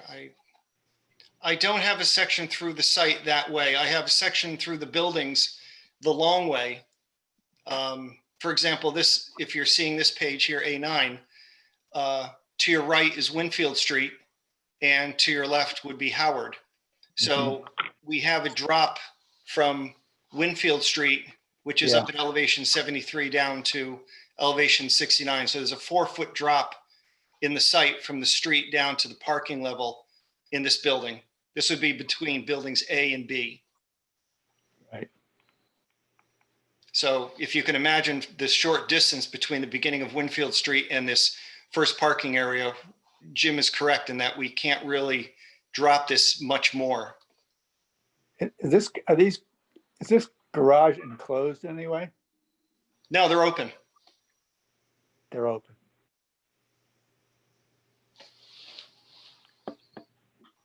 Isn't that pitch also dictated by the way you've chosen to lay out these buildings and lay out the site?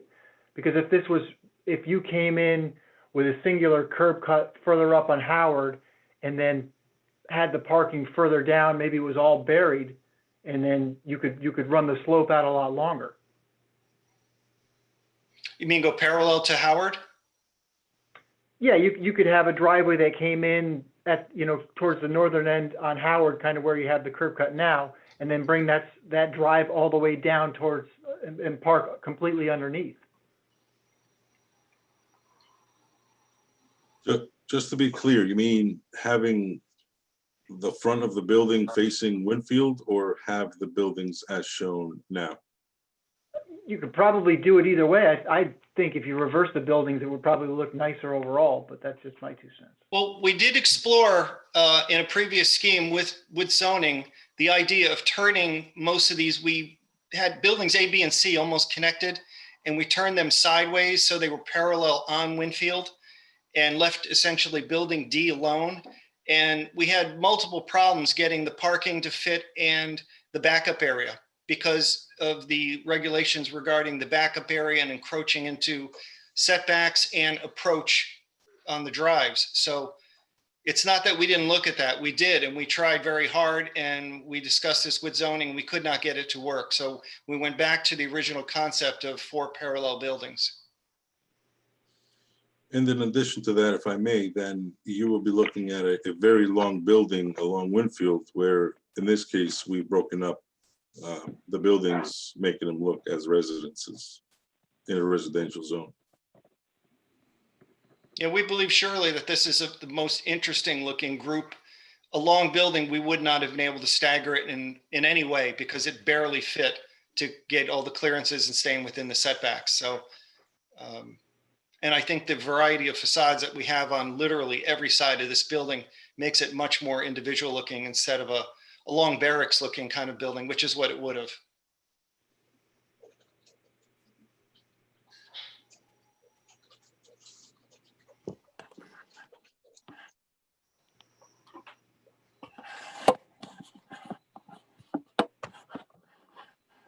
All right, let's move on. This is, after all, just preliminary, so anyone else going to speak to us about this? Not from our side, unless you guys have more questions. Are there any other questions from the commission?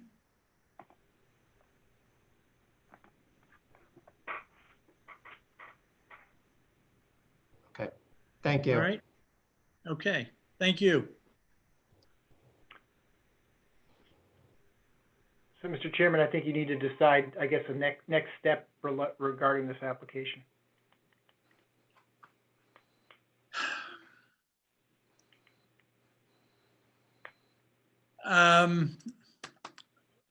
Normally, the next step would be to schedule this for public hearing, would it not? True. I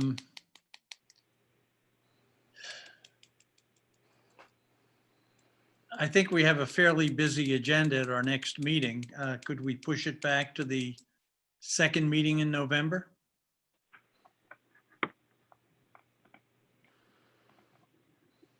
Just looking at my calendar to see what that looks like. Yeah, I think that's possible, you know, assuming you're satisfied and ready to go. Okay, it would also give us more opportunity to think about this, because I still see some things that bother me. May not be possible to resolve them, but I'd at least like the opportunity to think about them. The other commissioners all right with that? Second meeting in November? Yeah. Okay, Steve, if they'll be ready and we can fit it onto the agenda, let's do that. Second meeting in November.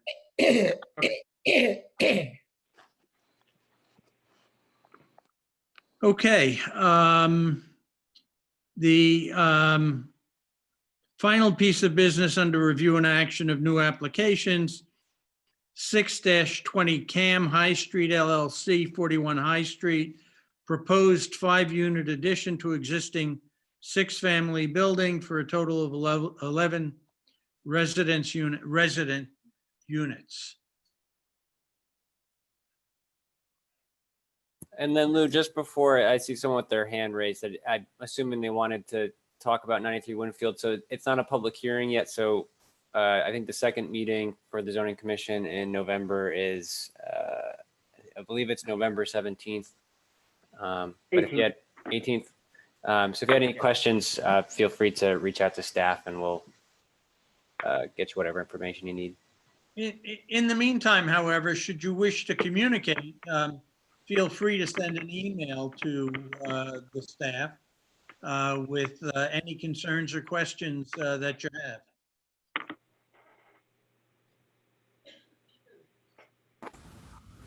Okay, I only see one unfamiliar face, Mr. Fischel. Are you presenting? Can you hear me? Yes, we can. Okay, Lyle Fischel, Fischel Architecture, 36 Gibbons Avenue, Stamford, Connecticut. You have a reverb. You have two things open with the meeting on it? I may, since I knew it did. Otherwise, we can't understand you.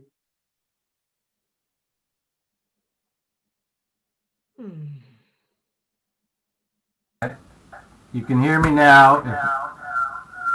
And how about now? Better. That's fine. Hello, Yeah, that's fine. but I can't hear you, so I'm having a problem, okay? I had to call in on the phone because my speaker doesn't work on the computer. So I have this problem. So I will probably have to redial. So Lyle, what you do is secret number here. Hang on. Brian, he can't hear you. That was, and I apologize for this.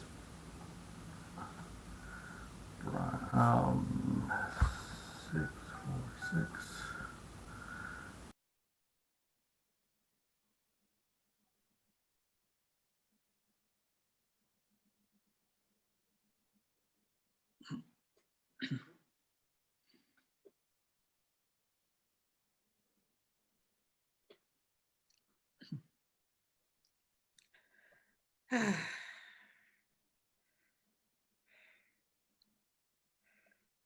Steve, if we can't resolve this, can we knock it back to our next meeting? Yeah, you'd be fine to do that. I don't think we're up against any timeframes. I think our official receive date was the 1st, so we got plenty of time. Okay.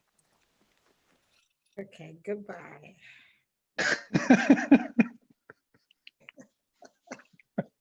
I get together every Friday night with a group of friends for a Zoom cocktail hour. And just 3 couples, but every week, one couple, and it seems to rotate. One couple has problems with the internet, and it's really what makes the meetings. They're a lot of fun. There's a lot So of was laughing. was it better or worse than what happened to Nate? Right. Well, I mean, obviously this, but the hour is getting a little late here. Yes. Well, let's give them a couple of minutes. We should be able to get through the rest of our business fairly quickly. You may, if you can hear me, you may want to do your minutes and any other business while he's figuring that out. Okay, well, he's muted, so why don't we do that? Richard, you were going to give there's not much going on, but a very brief status report on the industrial zone study. Yes, there's going to be another meeting to try and narrow things down a little more shortly, I think in 2 weeks. Yeah, that's next Tuesday. Oh, in 1 week.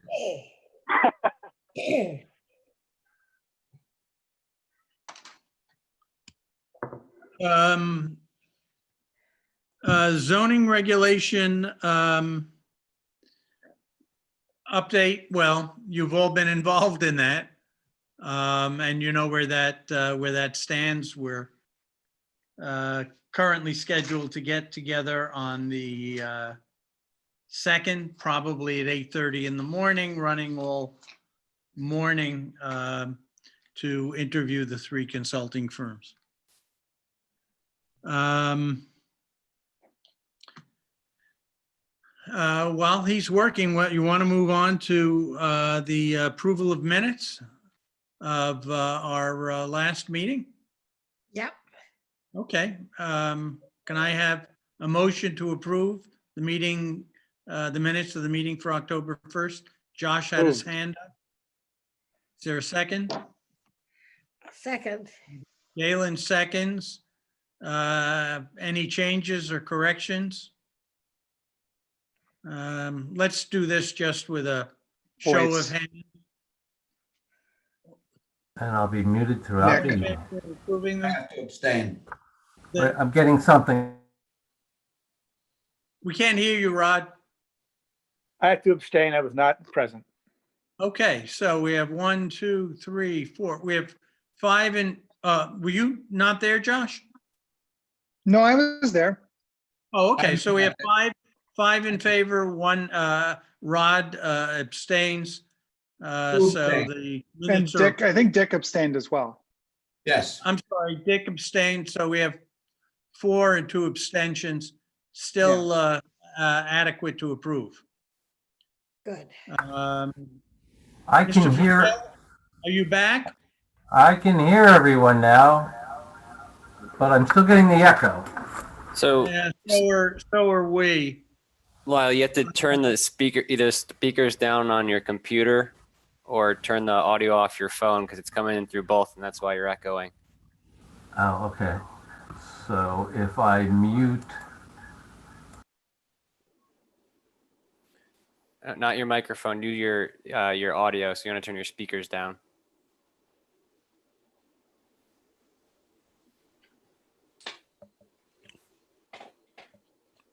Do we have any other business we need to hit? We Laura? do. We have report of the nominating committee. Michael chaired the committee. Galen? Yeah, we'll make the report because Michael isn't here. And, Okay. The nominating committee agreed that Louis Pullen is doing a fabulous job as chairman. I'm sorry, we're having trouble hearing you, Galen. Oh, I'm sorry. We all agreed that you, Lou, are doing a fabulous job as chairman. Lou And- just wanted to hear that twice. That just means no one else wanted it. And we agreed to continue you for another year. But we also wanted to extend the opportunity to other members to become part of the executive committee. And nobody stepped forward. We tried to poll people and see if they were interested, and no one stepped forward. So I guess we nominate Michael as vice chairman and me as secretary.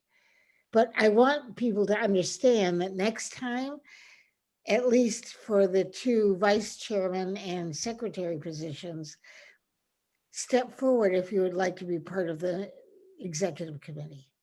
Michael and Galen have both been terrific. We all work very well together. You know, there's a lot that goes into making these meetings go reasonably smoothly.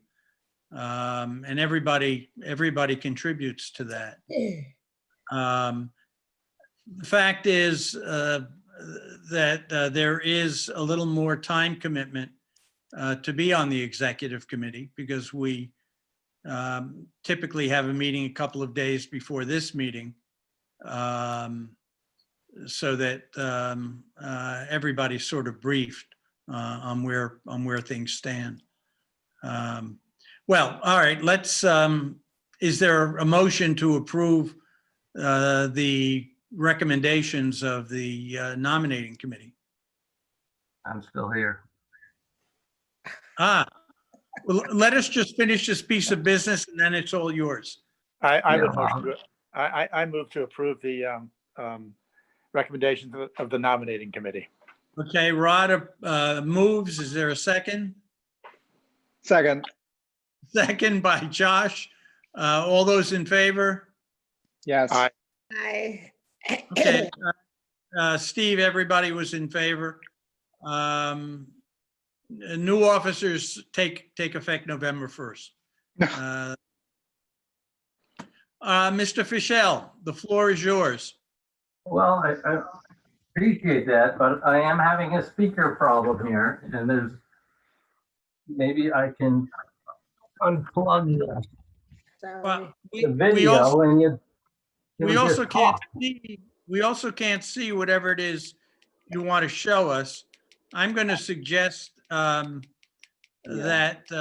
we schedule you for our next meeting. Okay. If that's what it has to be, I will try to get my electronics together. Yep. Okay. Make that happen. That's fine. Steve, our next meeting is? I believe it's November 5th. Yeah. Okay, November 5th. We'll look forward to hearing from you then. Okay, and hopefully I'll be sooner on the agenda. That would be appreciated.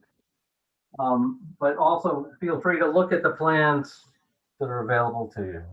Right. And then I can explain them in more detail when we meet again.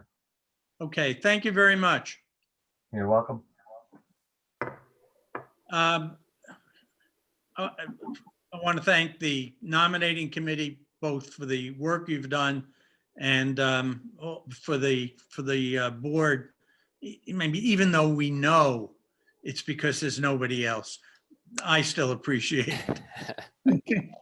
No, Lou, you're doing a great job. Comments of the director, Steve? I just wanted to say congratulations to Brian. He got a promotion today to principal planner, so he is going to be your main guy now on applications. And now we have to backfill some other positions at some point, hopefully soon, but Brian's doing a good job, and I think hopefully guys are all comfortable working with him on a pretty close basis. Absolutely. Hey, Brian. Thank you. That it, Steve? That's it. I'm in my car, so I don't want to go talk too much, so you might lose me. Oh, okay. We have one more order of business, and that is the letter that I think it was Josh and Nick put together, and that everybody wants to get in on. So I have proposed that we make it a letter from the commission with all our names on it.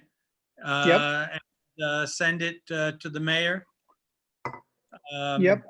If Steve is willing to do what we discussed, before this started about the letterhead, I will send him just the text to put in the letter, and maybe he'll put that together. All right, now Josh, you've suggested that there were a couple of grammatical changes you wanted. I mean, like I looked at, it's not a big deal. It's like, I saw that I used the word enormously twice in 2 different sentences right in a row. It's, it's like, it's not big stuff, but it's stuff that irks me. Well, then let's so it's nothing Steve- substantive. Send Steve the changes. All right, I'll take care of that. Okay, good. But great. Let's make this a formal action. Deal. All those in favor of approving and sending the letter to the mayor? Unanimous. And just for clarification, I think you did some informal polling of each member, so yes, I can put everybody's name on there, so everybody was in agreement. Yep, everyone responded by email, except Galen, who just voted right now and who called me yesterday. Gotcha. Okay, thank you. Okay, then all we need is a motion to adjourn. So moved. Josh, moves we adjourn, Nick seconds, and everybody's in favor. Yeah. Good night. Good night, Stay well. everyone. Good night.